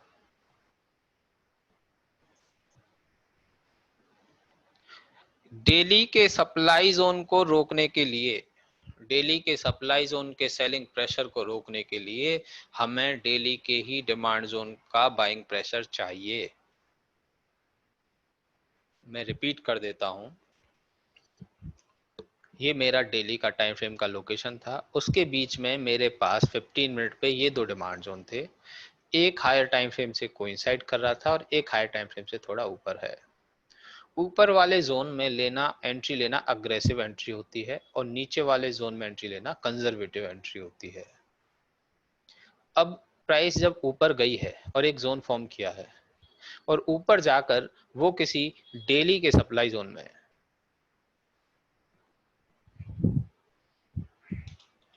डेली के सप्लाई जोन में एंटर कर गई।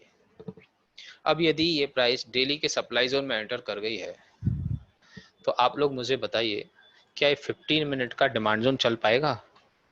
हिमांशु आप बताइए, क्या ये 15 मिनट का डिमांड जोन चल पाएगा?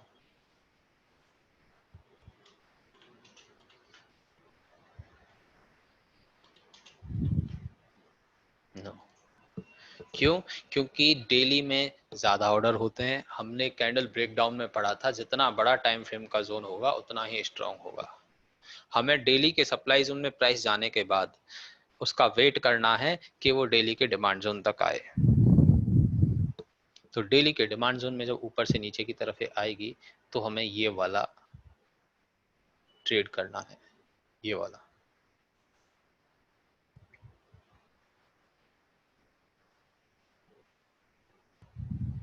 क्यों? जब प्राइस ऊपर से नीचे आएगी तो उसे 15 मिनट का जोन नहीं रोक सकता, 75 का नहीं रोक सकता, उसे सिर्फ डेली का ही रोकेगा या फिर वीकली का रोकेगा। ऊपर का है तो बहुत ही अच्छा है, कोई प्रॉब्लम ही नहीं है, सेम टाइम फ्रेम का तो चाहिए ही चाहिए। वहीं पे हम लोग इसको वीकली और 75 मिनट की बात करें कि ये वीकली का कोई जोन है, वीकली का जोन है और ये स्ट्रक्चर 75 मिनट की है, और ऊपर वो किसी वीकली के डिमांड जोन से टकरा गया या डेली के सप्लाई जोन से भी टकरा गया। पहले बात करते हैं वीकली के टाइम फ्रेम से। तो फिर हमें अग्रेसिव एंट्री नहीं लेनी है, हमेशा conservative entry higher time frame से कोइंसाइड करते हुए लेनी है। अब यदि ये सिर्फ वन टाइम मतलब इंटरमीडिएट टाइम फ्रेम वाले डिमांड या सप्लाई से टकराए, तो हमें देखना है कि ये सप्लाई जोन कितना स्ट्रांग है। यदि इसका कुछ अचीवमेंट है ना, तो फिर हमें वहीं उसी तक का वेट करना है कंजर्वेटिव एंट्री का। और यदि कुछ अचीवमेंट नहीं है, नॉर्मल सा सप्लाई जोन है, यदि कुछ अचीवमेंट नहीं है, नॉर्मल सा सप्लाई जोन है, तो फिर हम 75 मिनट या 125 मिनट का अच्छा जो होगा उसे ले सकते हैं, बहुत अच्छा होगा। यदि दोनों ही नॉर्मल हो गए, ये जोन भी नॉर्मल हो गया और सप्लाई जोन नॉर्मल, तो भी नहीं लेंगे, क्योंकि ये तो 75 मिनट का रहा ना, और ये डेली का रहा, इससे बड़ा तो है ही ना वो टाइम फ्रेम।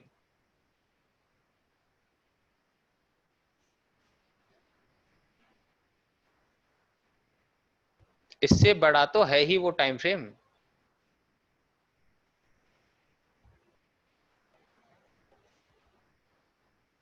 तो वो कंजर्वेटिव जो है ये ब्रेक हो सकता है। क्यों? क्योंकि हायर टाइम फ्रेम के सप्लाई जोन में जा चुका है। अर्जुन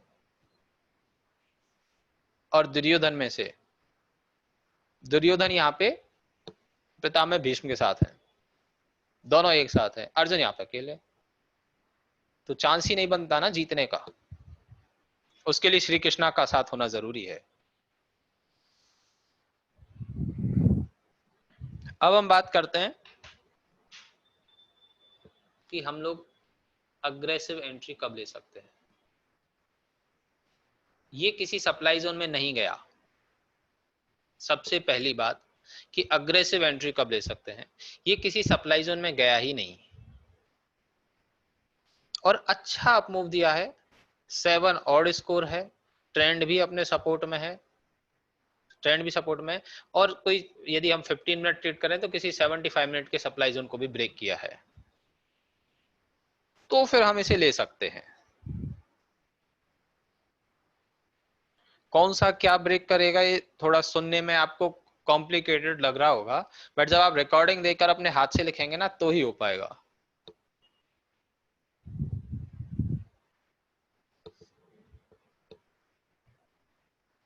ये डिमांड जोन जब फॉर्म हुआ, बट यहां पर ये जो सप्लाई जोन हम देख रहे हैं,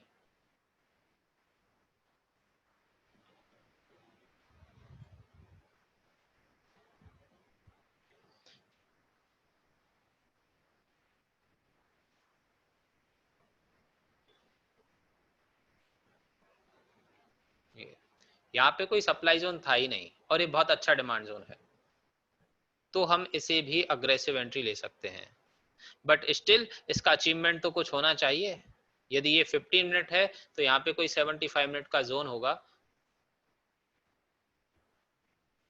इसका ब्रेक होना जरूरी है, इसका ब्रेक होना जरूरी है, तो हम इसे ले सकते हैं। और दूसरा केस,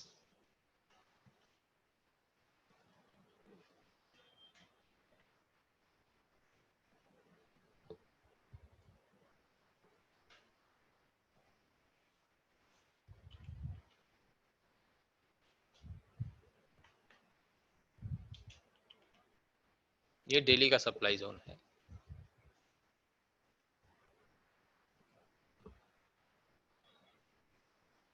यस रवि, कोई इंटरमीडिएट तो ब्रेक होना ही चाहिए अग्रेसिव एंट्री के लिए।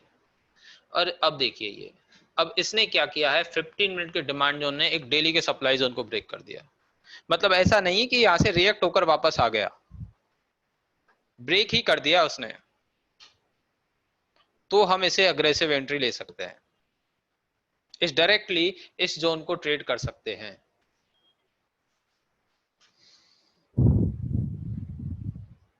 यस अमोल, इसी वजह से यही लोकेशन का इंपॉर्टेंस है, यही क्लोजिंग का इंपॉर्टेंस है, और यही हमारा एक अचीवमेंट का इंपॉर्टेंस है। सब कुछ आपस में इंटरलिंक है, सब कुछ एक दूसरे से रिलेट करता हुआ है। ब्रेक होने के बाद क्लोजिंग भी चाहिए वेंकटेश, ब्रेक हो गया और क्लोजिंग होना जरूरी है। जैसे ये जो भारतीय एयरटेल था, सॉरी भारतीय एयरटेल नहीं, एस्कॉट, ये ब्रेक तो हो गया बट क्लोज नहीं हुआ।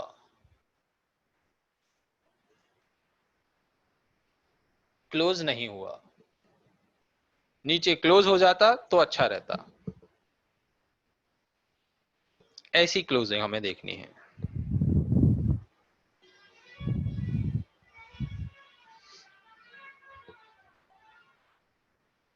ये नीरज, ये वाला, इसमें क्या है कि 15 मिनट का डिमांड जोन था और 15 मिनट के डिमांड जोन ने ये डेली का सप्लाई जोन ब्रेक कर दिया। ऐसा नहीं है कि ये कुछ ऐसा बना।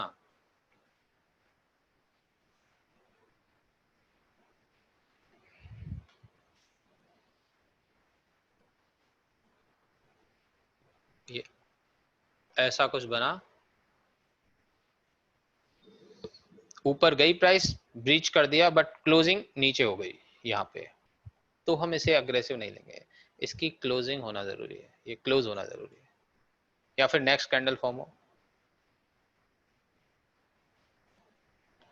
एंट्री लाइन,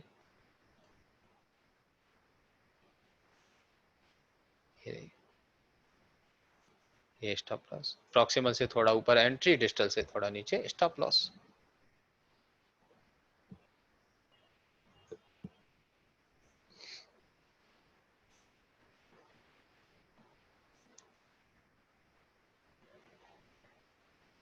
रिट्रेसमेंट मतलब समझा नहीं मैं वेंकटेश, क्या कहना चाह रहे हैं आप?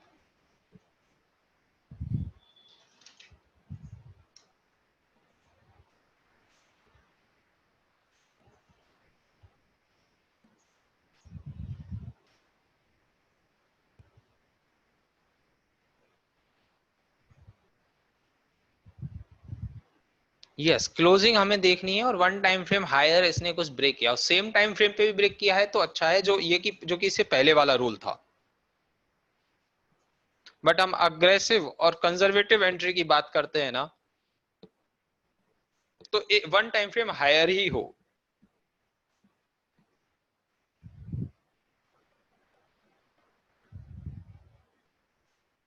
नहीं, ब्रेकआउट तो नहीं कहेंगे, बट ये है कि जब उस जोन में जितेंद्र वो आएगा ना, जिस भी लोअर टाइम फ्रेम के डिमांड जोन ने किसी हायर टाइम फ्रेम के सप्लाई जोन को ब्रेक किया है और प्राइस उस डिमांड जोन में आती है ना, तो उसमें अच्छा मोमेंट आएगा, बहुत अच्छा।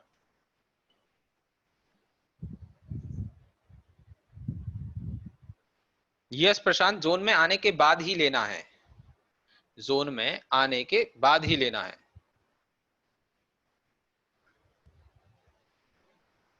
ब्रेकआउट अलग है, वो हम सीखेंगे बाद में।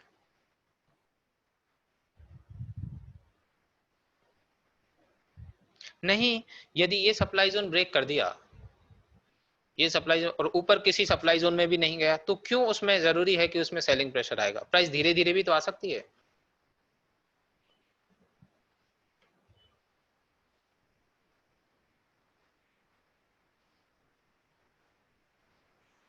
ऐसे भी तो आ सकती प्राइस।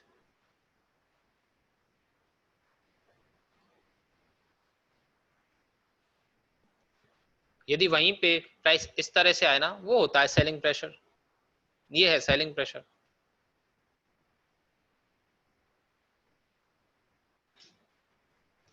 इस तरह से प्राइस का आना सेलिंग प्रेशर होता है,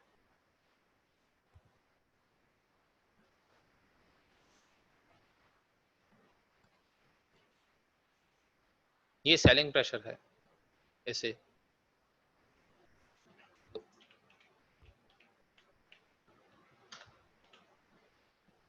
ये एक्सिस बैंक में आपने बताया था ना कितनी अच्छी तरह से डाउनफॉल है, ये इसे सेलिंग प्रेशर बोलते हैं, इसे सेलिंग प्रेशर बोलते हैं। इन्हीं सब चीजों से मिलकर प्राइस एक्शन बनता है अच्छा।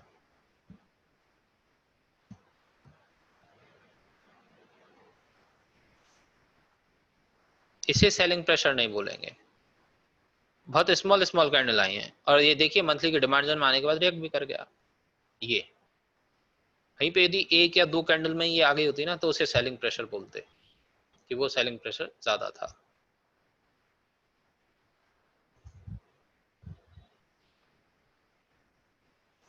कोई प्रॉब्लम नहीं है प्रशांत, दूर मिल रही है उसको मार्क कीजिए, अभी उसमें एंट्री मिलने में टाइम भी लगेगा, बट जब आप उसको मार्क कर लेंगे ना तब तक, और जब उसमें एंट्री मिलने वाली हो तब तक हम लोग एडवांस ट्रेंड एनालिसिस पढ़ चुके होंगे और टॉप डाउन अप्रोच भी पढ़ चुके होंगे।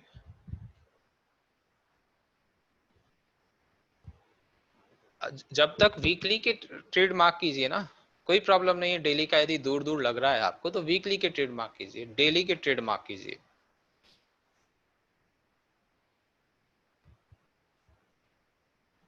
अभी आप लोगों को तो ये समझिए बहुत सही टाइम पे आप पढ़ रहे हैं, जिन्होंने इस टाइम पे,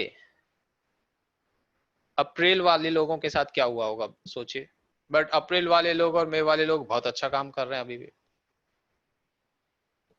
उनके पास तो कोई ऐसा खास ऑप्शन नहीं था demand zone supply zone market, क्योंकि कुछ फॉर्म ही नहीं हो रहे थे demand zone supply zone. But फिर भी जो आने वाले टॉपिक जिनमें हम कंफर्मेशन एंट्री पढ़ेंगे, बहुत अच्छा टॉपिक है, बहुत अच्छा। सिंगल टाइम फ्रेम को ट्रेड करना, ट्रेंड के अगेंस्ट ट्रेड करना, वो सब कुछ उसमें आएगा।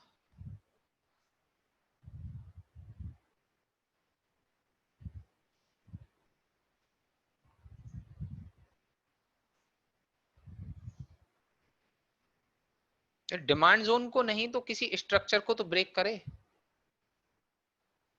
वो ब्रेक करना जरूरी है श्याम।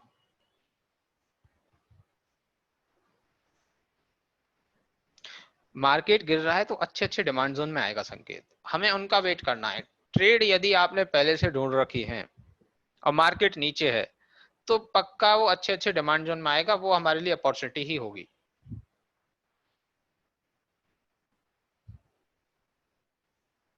यस, लगा सकते हैं पंकज अलर्ट।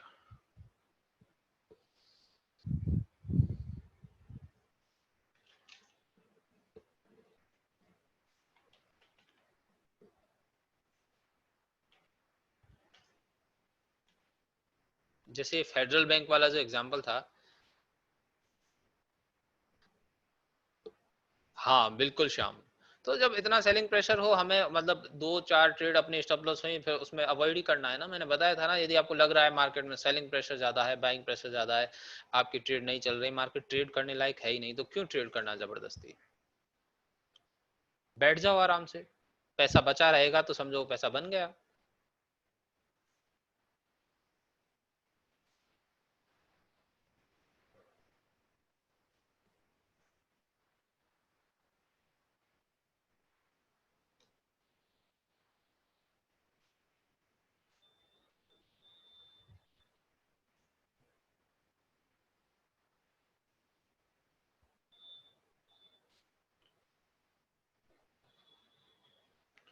कोई प्रॉब्लम नहीं, जो भी डाउट हो आप मुझे बताइए नितेश, वो सारे क्लियर हो जाएंगे।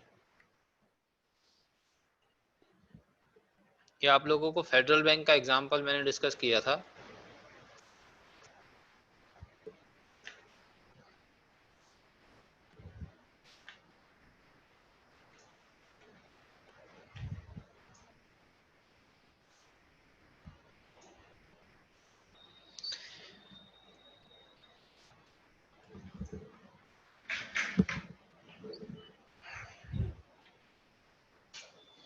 ये देखिए, ये एक डिमांड जोन था ड्रॉप बेस रैली, प्राइस इसमें ऊपर गई और ऊपर जाने के बाद इसने नीचे की तरफ डाउन आना शुरू कर दिया, एक सप्लाई जोन फॉर्म किया, ड्रॉप बेस ड्रॉप। इस सप्लाई जोन ने क्या किया, इस डिमांड जोन को ब्रेक किया, इस डिमांड जोन को इसने ब्रेक किया और प्राइस नीचे आई, और फाइनली इस ड्रॉप बेस रैली वाले एक अपने टक्कर के ही, जो उसे टक्कर देता हो उसी डिमांड जोन में टकराई और उससे ऊपर की तरफ मोमेंट देना शुरू किया। ऊपर मोमेंट देते टाइम इसने डिमांड जोन भी फॉर्म किए। अब आप एक चीज देखिए, जब तक ये इस सप्लाई जोन तक नहीं टकराई थी, अभी तक ये सप्लाई जोन से नहीं टकराई थी, सिर्फ बड़े टाइम फ्रेम के डिमांड जोन से टकराई थी, और ये एक रैली बेस रैली का डिमांड जोन फॉर्म हुआ। रैली बेस रैली के डिमांड जोन में एंट्री मिली, प्राइस देखिए कितना अच्छी तरह से ऊपर गई। इस डिमांड जोन में एंट्री मिलते ही, इस डिमांड जोन को देखो एक बार आप लोग, और इसे देखो, इसकी एक्साइटिंग कैंडल ज्यादा अच्छी है बजाय इसके।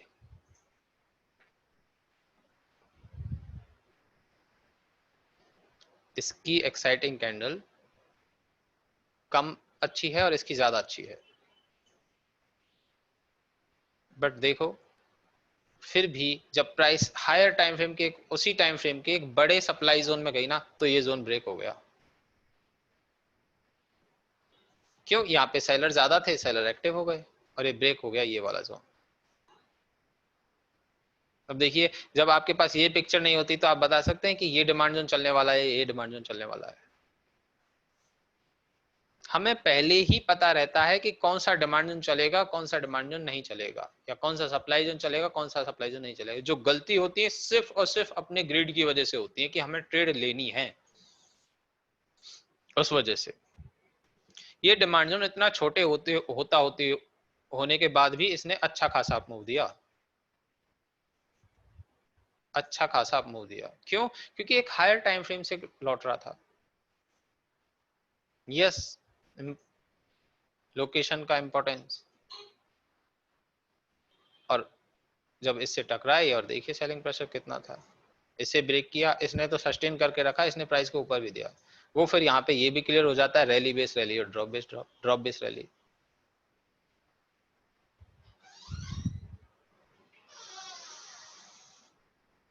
और ये टेस्ट हो चुका था, ये टेस्ट हो चुका था, ये टेस्ट, सब कुछ टेस्ट था, तो प्राइस को नीचे आने में कोई टाइम ही नहीं लगा, आ गई नीचे, कुछ था ही नहीं इसमें।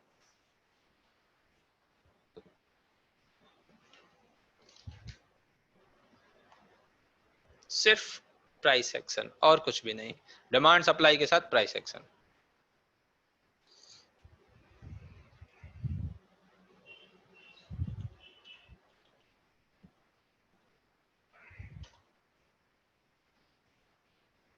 ये एक डिमांड जोन है, रैली बेस रैली। ये एक सप्लाई जोन है, drop base drop. Supply zone में प्राइस गई है, मैंने इसको एज ए लोकेशन लिया है, और इसके बाद ये प्राइस नीचे की तरफ आ रही है। अब आप लोग मुझे बताइए, जब सप्लाई जोन में प्राइस ऊपर चली गई, और ये समझिए डेली का मेरा एग्जीक्यूशन है, मैं एक बार एग्जीक्यूशन मार्क कर देता हूं।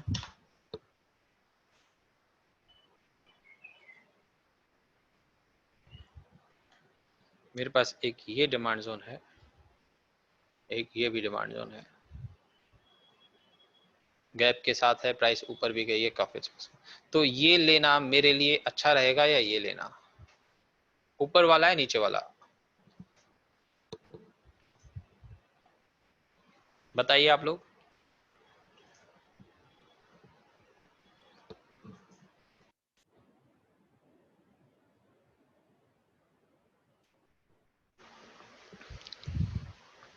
नीचे वाला, क्योंकि ये demand zone higher time frame से कोइंसाइड कर रहा है और प्राइस एक वीकली के सप्लाई जोन से आ रही है, तो जरूरी नहीं है कि ये चल जाए।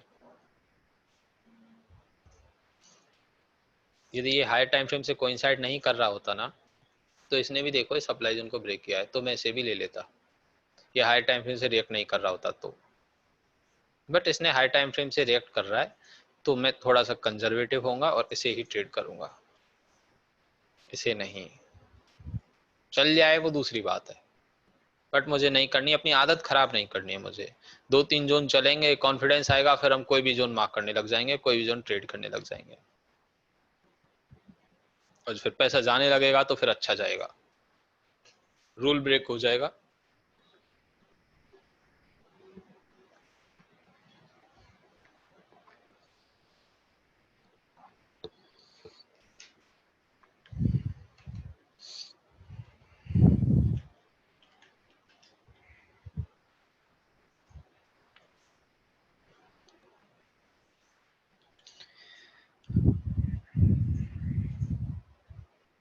ये मैंने इसे ऐसे मार्क नहीं किया है, एज ए लोकेशन में ऐसे मार्क कर लेता हूँ। चलिए यहाँ से यहाँ तक rally base rally, as a location मैंने मार्क किया है, रैली बेस रैली। भारतीय टेल में भी लोकेशन था, बट वो छोटे टाइम फ्रेम का था। बट वो छोटे टाइम फ्रेम का था, सिर्फ 75 मिनट का, इस वजह से मैं उसमें ज्यादा कंजर्वेटिव था। अब देखिए इसमें क्या मैं कहूंगा कि ये सप्लाई जोन से प्राइस रिएक्ट हो रही है? आप लोग बताइए, क्या सप्लाई जोन से प्राइस रिएक्ट हो रही है? ध्यान से देखिए,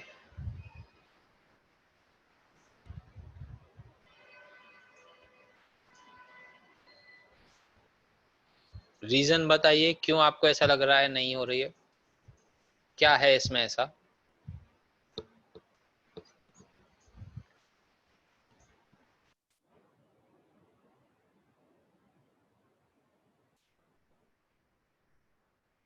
यस, जोन ब्रेक कर दिया है, जोन ब्रेक कर दिया है। अब मैं लोअर टाइम फ्रेम पे जाऊंगा,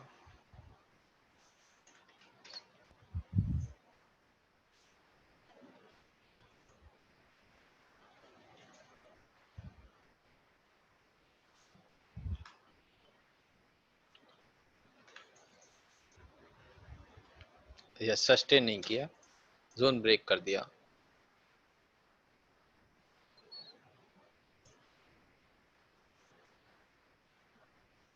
अब इस केस में यदि मेरे पास एक ये सप्लाई जोन है, सॉरी डिमांड जोन है, और ये डिमांड जोन है, तो मैं ऊपर वाले को ट्रेड करूंगा, नीचे वाले को?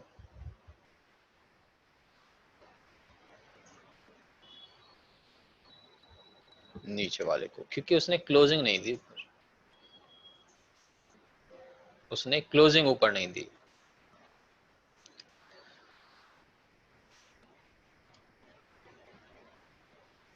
अब एक चीज और ध्यान दीजिए आप, मैं जो बता रहा हूं अच्छे से सुनना है। यदि मैंने, देखिए इसने इस सप्लाई जोन के ऊपर क्लोजिंग नहीं दी है, सप्लाई जोन के यदि ये ऊपर क्लोजिंग दे देता भाविक, तो फिर मैं इसमें अग्रेसिव एंट्री भी ले लेता, ये वाली भी। गार्बेज एरिया को छोड़िए और स्कोर को छोड़िए, सिर्फ मैं एक बात कर रहा हूं टॉपिक की, ओके।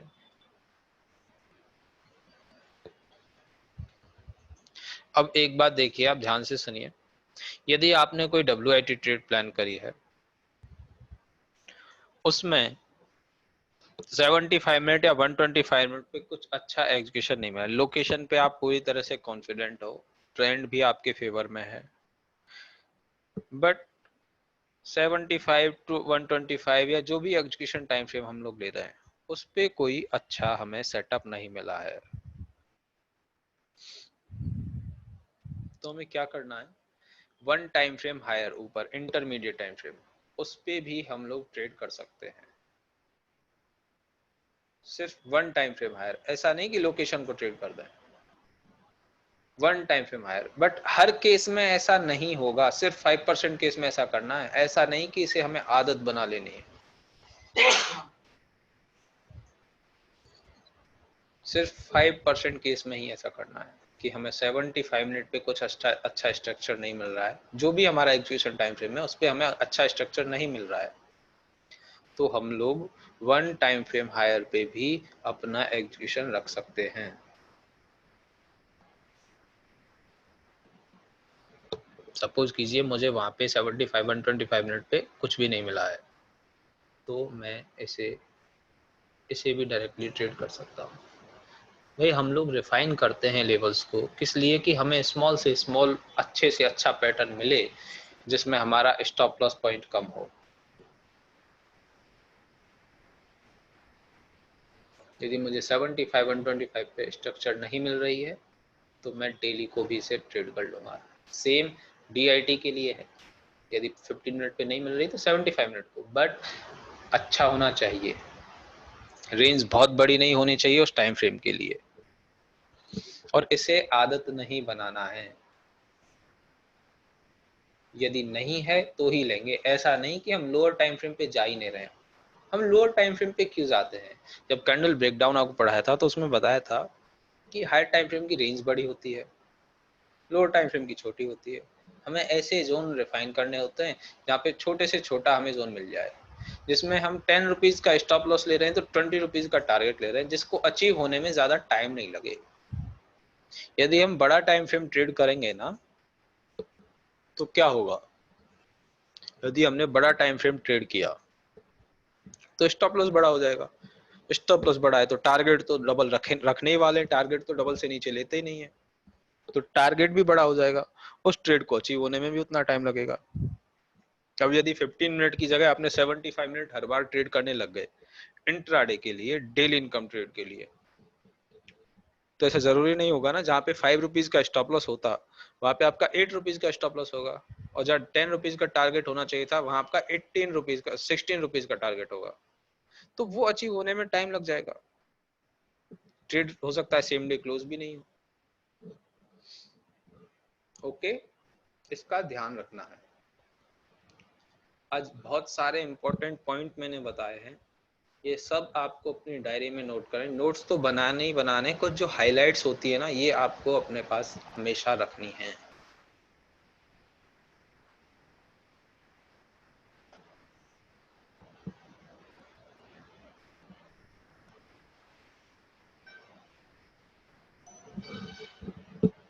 यस ऋषिकेश, उसी टाइम फ्रेम पे करनी है, बट यदि हमें नहीं मिल रहा है तो ऊपर वाले टाइम फ्रेम पे कर सकते हैं, नहीं मिल रहा है तो, और ऊपर वाले पे अच्छा स्ट्रक्चर है तो।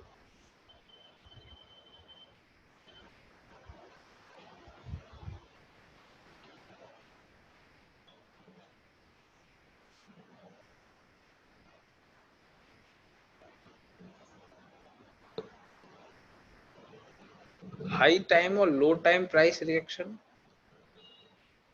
कौन से वाले की बात कर रहे हैं आप सचिन? मैं सारा टॉपिक एक बार ब्रीफ कर देता हूँ, आपको क्लियर हो जाएगा। एक बार अपने क्वेश्चन होल्ड कीजिए, मैं पूरा टॉपिक एक बार ब्रीफ कर देता हूँ। सबसे पहले हमने किसी भी ट्रेड का अचीवमेंट चेक किया है, मतलब कोई डिमांड जोन जो हम ट्रेड कर रहे हैं उसने क्या अचीव किया है। अचीवमेंट मतलब उसने किसी अपोजिंग जोन को ब्रेक किया हो, मतलब सप्लाई जोन को ब्रेक किया हो।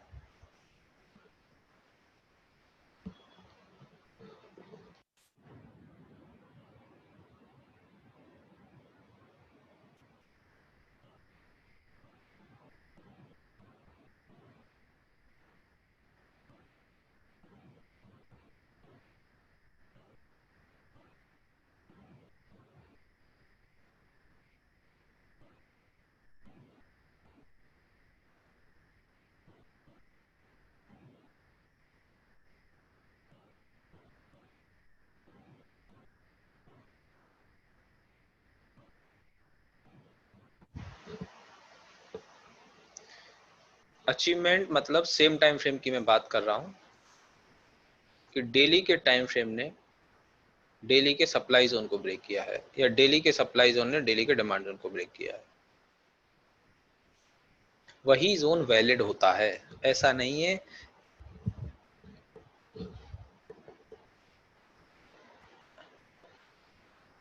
am I audible to all of you?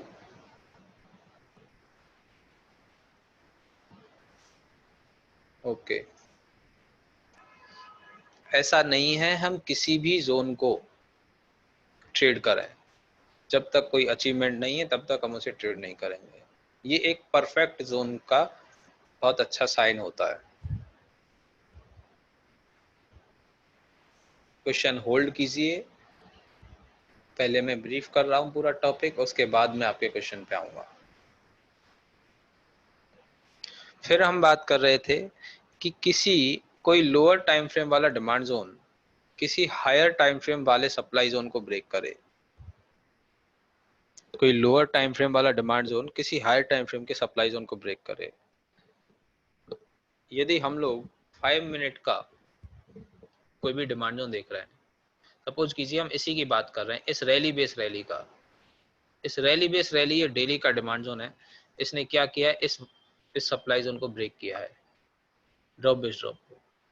Closing दूसरा पार्ट है बट ब्रेक किया है इसने, तो ये डिमांड जोन अपने आप में बहुत अच्छा डिमांड जोन हो गया।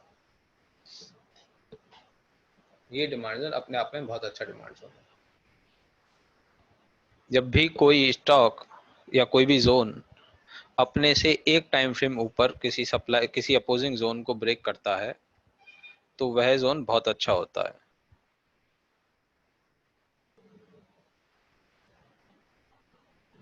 ये था हमारा दूसरा पार्ट। फिर हमने बात करी थी कि हमें कब अग्रेसिव होना है और कब कंजर्वेटिव होना है।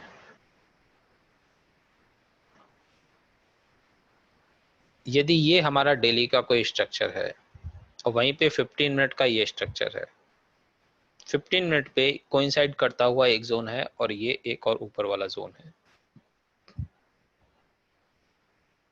इस वाले जोन में एंट्री लेंगे तो वो होगी अग्रेसिव एंट्री, और नीचे वाले में लेंगे तो वो होगी कंजर्वेटिव एंट्री।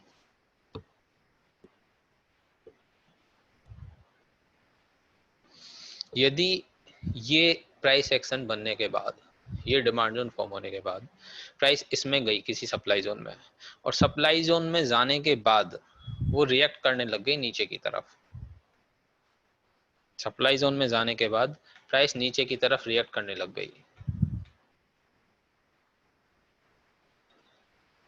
तो इस डिमांड जोन के ब्रेक होने के चांसेस हैं, जिसे हम अग्रेसिव एंट्री ले रहे थे। उस केस में हमें यही डिमांड जोन ट्रेड करना है, ये डिमांड जोन नहीं चलेगा। कब की बात कर रहा हूं? जब ये किसी हायर टाइम फ्रेम से रिएक्ट कर रही हो तो। वहीं पे यदि ये किसी हायर टाइम फ्रेम से रिएक्ट नहीं करे, या तो ये किसी जोन में पहुंचे ही ना, या तो ये किसी जोन में पहुंचे ही ना, और पहुंचने से पहले ही नीचे आ रही हो, ये सप्लाई जोन है ही नहीं, उससे पहले ही नीचे आ रही है। और इसका क्या अचीवमेंट है जिसे हम ट्रेड करेंगे? इसने अपने 75 मिनट के किसी डिमांड जोन को तोड़ा है, मतलब वन टाइम फ्रेम हायर, तो फिर हम इस ट्रेड को ले सकते हैं। या फिर कैसा है अग्रेसिव के लिए? यदि इसने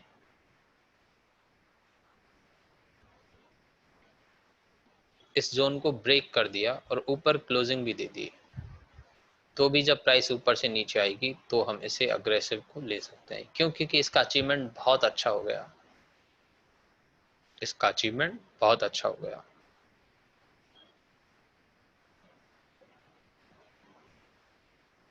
यदि हायर टाइम फ्रेम से रिएक्ट ही कर रही है तो फिर हमें उसको कंजर्वेटिव ही रहना है और कोइंसाइड करता हुआ जोन ही लेना है। क्यों? डेली के सप्लाई जोन के सेलिंग को रोकने के लिए डेली का डिमांड जोन ही काम करेगा। वीकली के सप्लाई जोन को रोकने के लिए डेली का नहीं, वीकली का ही काम करेगा, वीकली का और मंथली का। सेम टाइम फ्रेम का काम करेगा, सेम टाइम फ्रेम से ऊपर, नीचे वाला नहीं काम करेगा। जब प्राइस इसमें आएगी तो डेली का भी सपोर्ट होगा और 15 मिनट का भी होगा।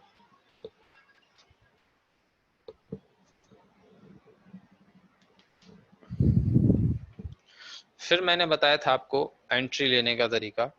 यदि हमने कोई ट्रेड प्लान करी है और हमें अपने एग्जीक्यूशन टाइम फ्रेम पे कुछ अच्छा सेटअप नहीं मिल रहा है, लोकेशन को लेकर हम बहुत कॉन्फिडेंट हैं, ट्रेंड भी हमारा बहुत अच्छा फेवर में है, तो हम क्या करने वाले हैं, डायरेक्ट इंटरमीडिएट टाइम फ्रेम पे कोई अच्छा सा जोन देखकर उसको भी ट्रेड कर सकते हैं। बट ये चीज बहुत रेयर केस में होने वाली है, हमेशा नहीं ये करनी है, इसे आदत नहीं बनाना है। कुछ रूल्स ऐसे होंगे जो आपको खुद ही बनाने पड़ेंगे, खुद ही फॉलो करने पड़ेंगे। कितनी बार उनको करना है, कितनी बार नहीं करना है।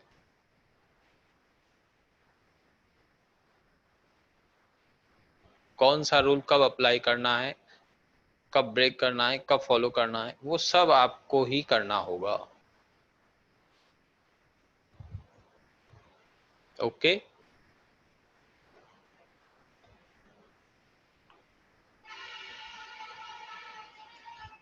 यस दीपक। यस जितेंद्र। हम लोकेशन ट्रेड नहीं करेंगे। क्योंकि उसका स्टॉप लॉस बहुत ज्यादा हो जाता है।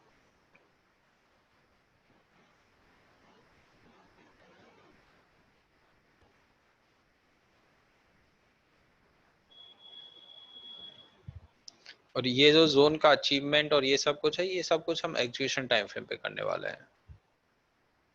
बीटीएसटी जनरली ऐसा कोई फॉर्मूला दीपक देखो होता नहीं है। उसमें क्या है कि यदि कोई स्टॉक किसी डिमांड जोन में आया और उसने रिएक्ट नहीं किया, मेरे पास एक एग्जांपल है, बेस्ट एग्जांपल। आप लोग बोलते हैं कि ट्रेड नहीं मिलती है, पता नहीं क्यों नहीं मिलती आप लोगों को ट्रेड। ये रैली बेस रैली का डिमांड जोन है ये।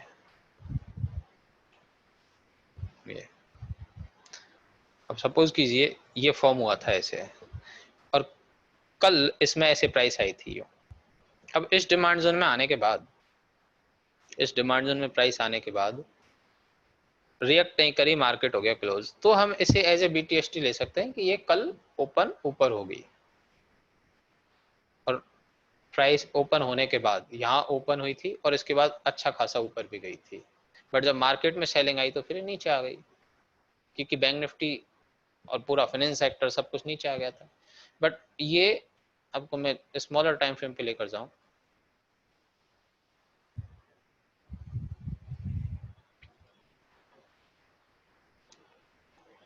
ये इधर आने के बाद देखिए इतना अच्छा खासा ऊपर गई है,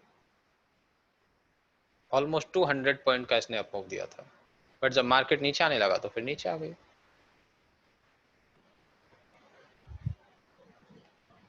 ओके, क्लियर है सबको जो आज पढ़ाया है? गुड किशन।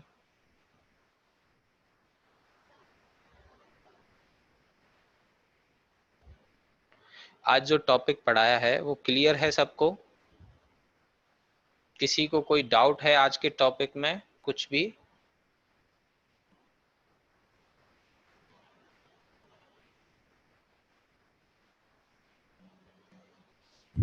ओके, रिकॉर्डिंग जरूर देखनी है, नोट्स बनाने हैं, सीख जाएंगे जितेंद्र आप भी धीरे धीरे। और जो भी इम्पोर्टेंट बातें आपको बताई गई हैं वो अलग से आपको लिखनी है। नोट्स तो बनाने ही हैं, कुछ हाइलाइट्स होती हैं वो आपको अलग से लिखनी है। यस, कल रिवीजन होगा, कल रिवीजन में अपन क्लियर कर लेंगे।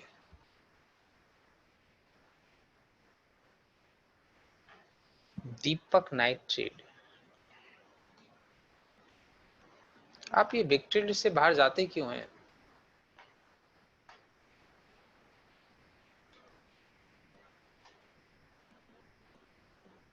हाँ, ये कह सकते हैं आप, सही है ये, अच्छा है। इस यहाँ से आ रही प्राइस,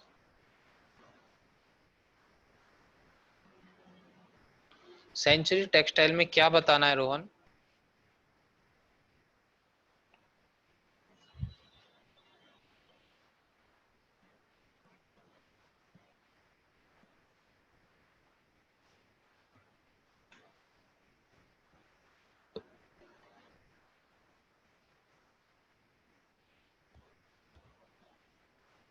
अभी इसमें कुछ ऐसा अच्छा स्ट्रक्चर है नहीं जो मैं आपको बता सकूं।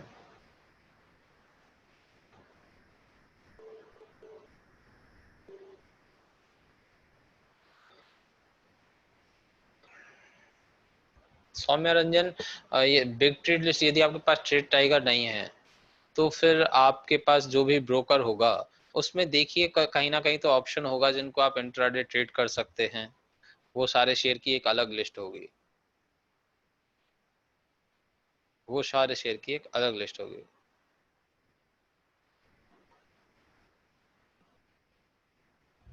जस्ट शाम आपकी हेल्प कर देंगे, ये सेंड कर देंगे।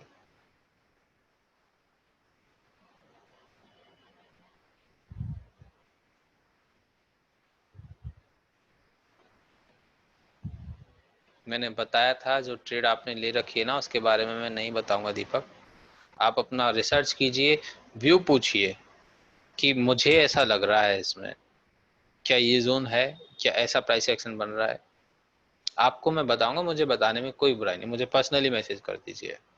बट फिर इतने सारे लोग हैं, ये भी तो सब पूछेंगे। फिर इन्होंने, आपने तो सिर्फ एक ले रखा है, किसी ने 5, किसी ने 10, किसी ने 3, किसी ने 6।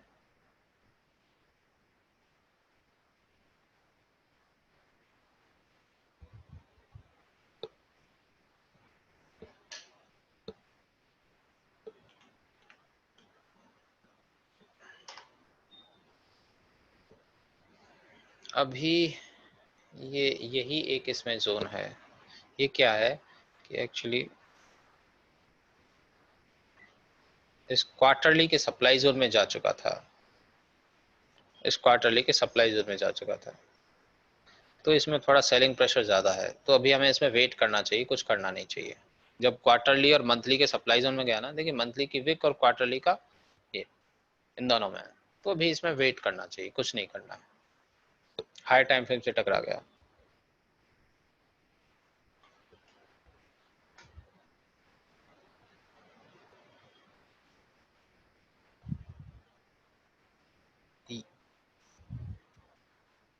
इसकी बात कर रहे हैं आप?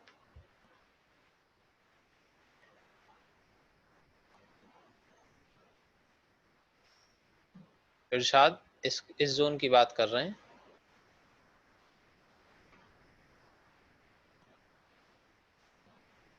ये रोक के रख सकता है ऐसे बीपीसीएल को, बट मार्केट में ऐसी सेलिंग प्रेशर रहा ना, तो ये ब्रेक कर देगा, फिर ये यहाँ पर आएगा। इसकी क्लोजिंग यदि इसके ऊपर हो जाती ना, तो अच्छा रहता हमारे लिए, तो अच्छा रहता।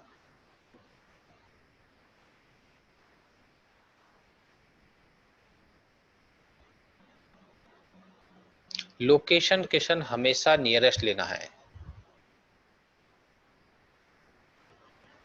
लोकेशन हमेशा नियरेस्ट लेना है।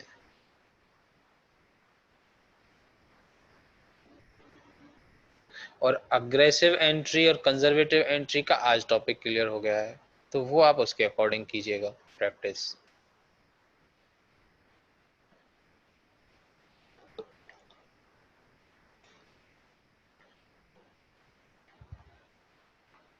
हाँ कर सकते हैं संकेत, थोड़ा सा कॉम्प्रोमाइज।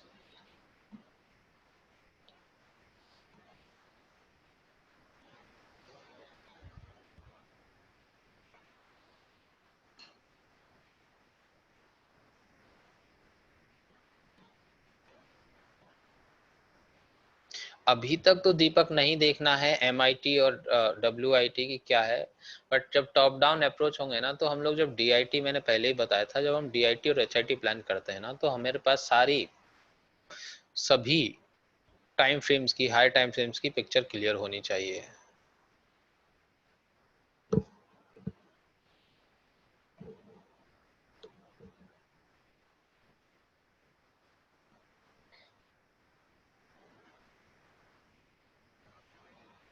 यदि आपको सौम्य रंजन लग रहा है अच्छा, डब्ल्यूआईटी में वो कोइंसाइड कर रहा है, एक बार ट्रेड सेटअप मुझे सेंड कर दीजिएगा, मैं देख लूंगा।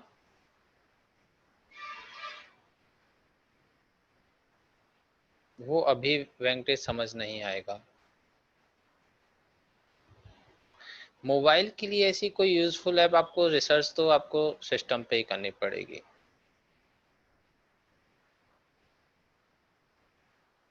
यस कपिल, सब आएगा धीरे धीरे। जो जो आज प्राइस एक्शन में हमने पढ़े थे, यही तो था। अभी तक सिर्फ हमने डिमांड सप्लाई पढ़े थे, बट कौन सा डिमांड अच्छा है, कौन सा सप्लाई अच्छा है, क्या हमें प्राइस एक्शन कह रहा है, किसने क्या अचीव किया, यही तो प्राइस एक्शन है।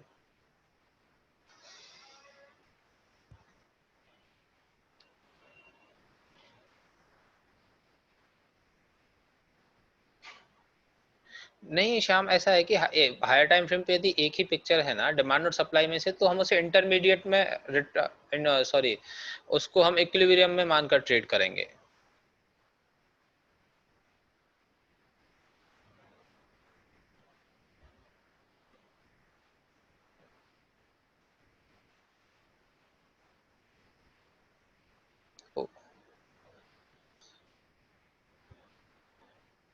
ये मैंने बीपीसीएल में जो हमने बॉटम पढ़े थे ना, लोअर एंड अपर ये वो है कि इस टाइम फ्रेम पे तो हमें कुछ भी नहीं दिख रहा है, बट लोअर टाइम फ्रेम पे यहाँ पे कोई ना कोई सप्लाई जोन होगा वो।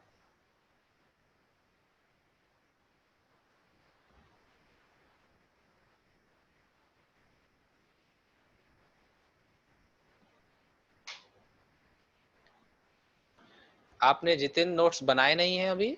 आपने तो शायद सारे नोट्स बना रखे हैं। आपने तो सभी नोट्स बना रखे हैं बहुत अच्छे। मिल जाएंगे, शेयर कर देंगे आपको।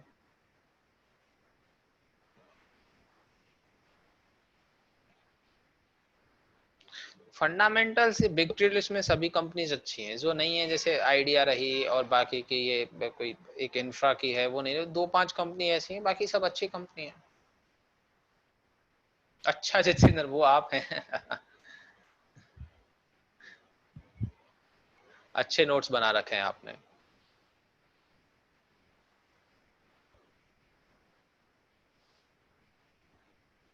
यस, उसमें एंट्री मिले तो किशन लेना चाहिए। ट्रेड प्लान कीजिए, देखिए कौन सा ट्रेड लेंगे आप।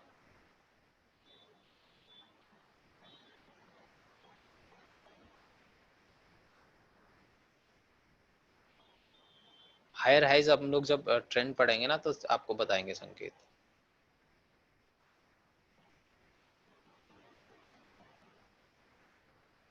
नहीं, ऐसा तो नहीं है कि बहुत ज्यादा फ्रिक्वेंटली चेंज होती हो संतोष big trade list.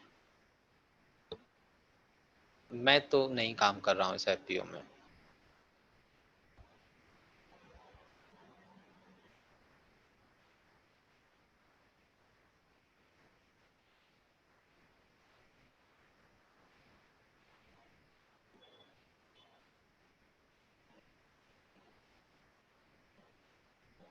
Bharat ETF में जनरली कुछ गवर्नमेंट कंपनीज है, प्राइवेट कंपनीज है, उनसे मिलकर ये ईटीएफ बना हुआ है। अच्छी अच्छी कंपनीज है इसमें, भारत 22 ईटीएफ में।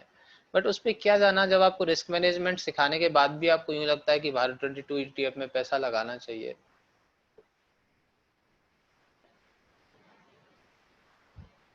ऑपरेटर कुछ होता ही नहीं है पंकज, आपने ऑपरेटर कहाँ सुना है?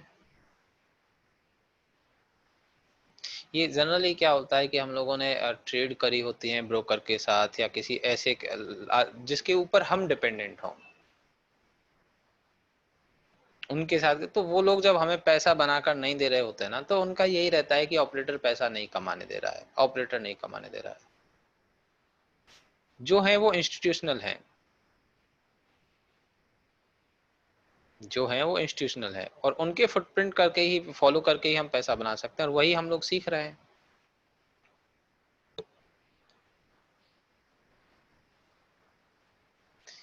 ये जब ऑल टाइम हाई, इतना जल्दी कोई भी नहीं जाता है पृथ्वीराज। टाइम लगता है किसी भी चीज को ऑल टाइम हाई पे जाना और फिर वहां पे क्लोज भी होना।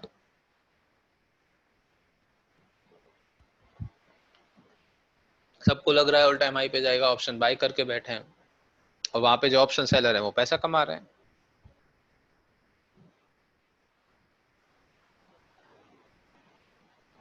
हो जाएगा नीरज, अच्छा डिमांड जोन है डीएलएफ। मार्केट की वजह से नहीं हुआ होगा, बस अच्छा डिमांड जोन है DLF.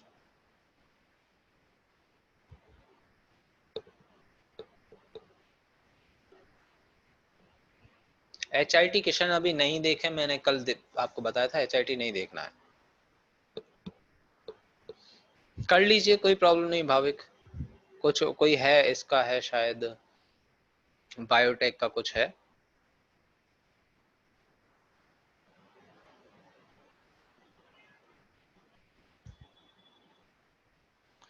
Okay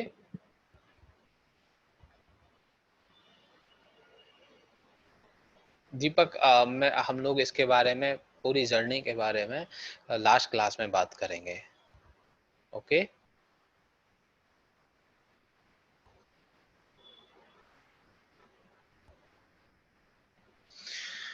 okay, all right everyone, thank you, good night, bye bye, take care.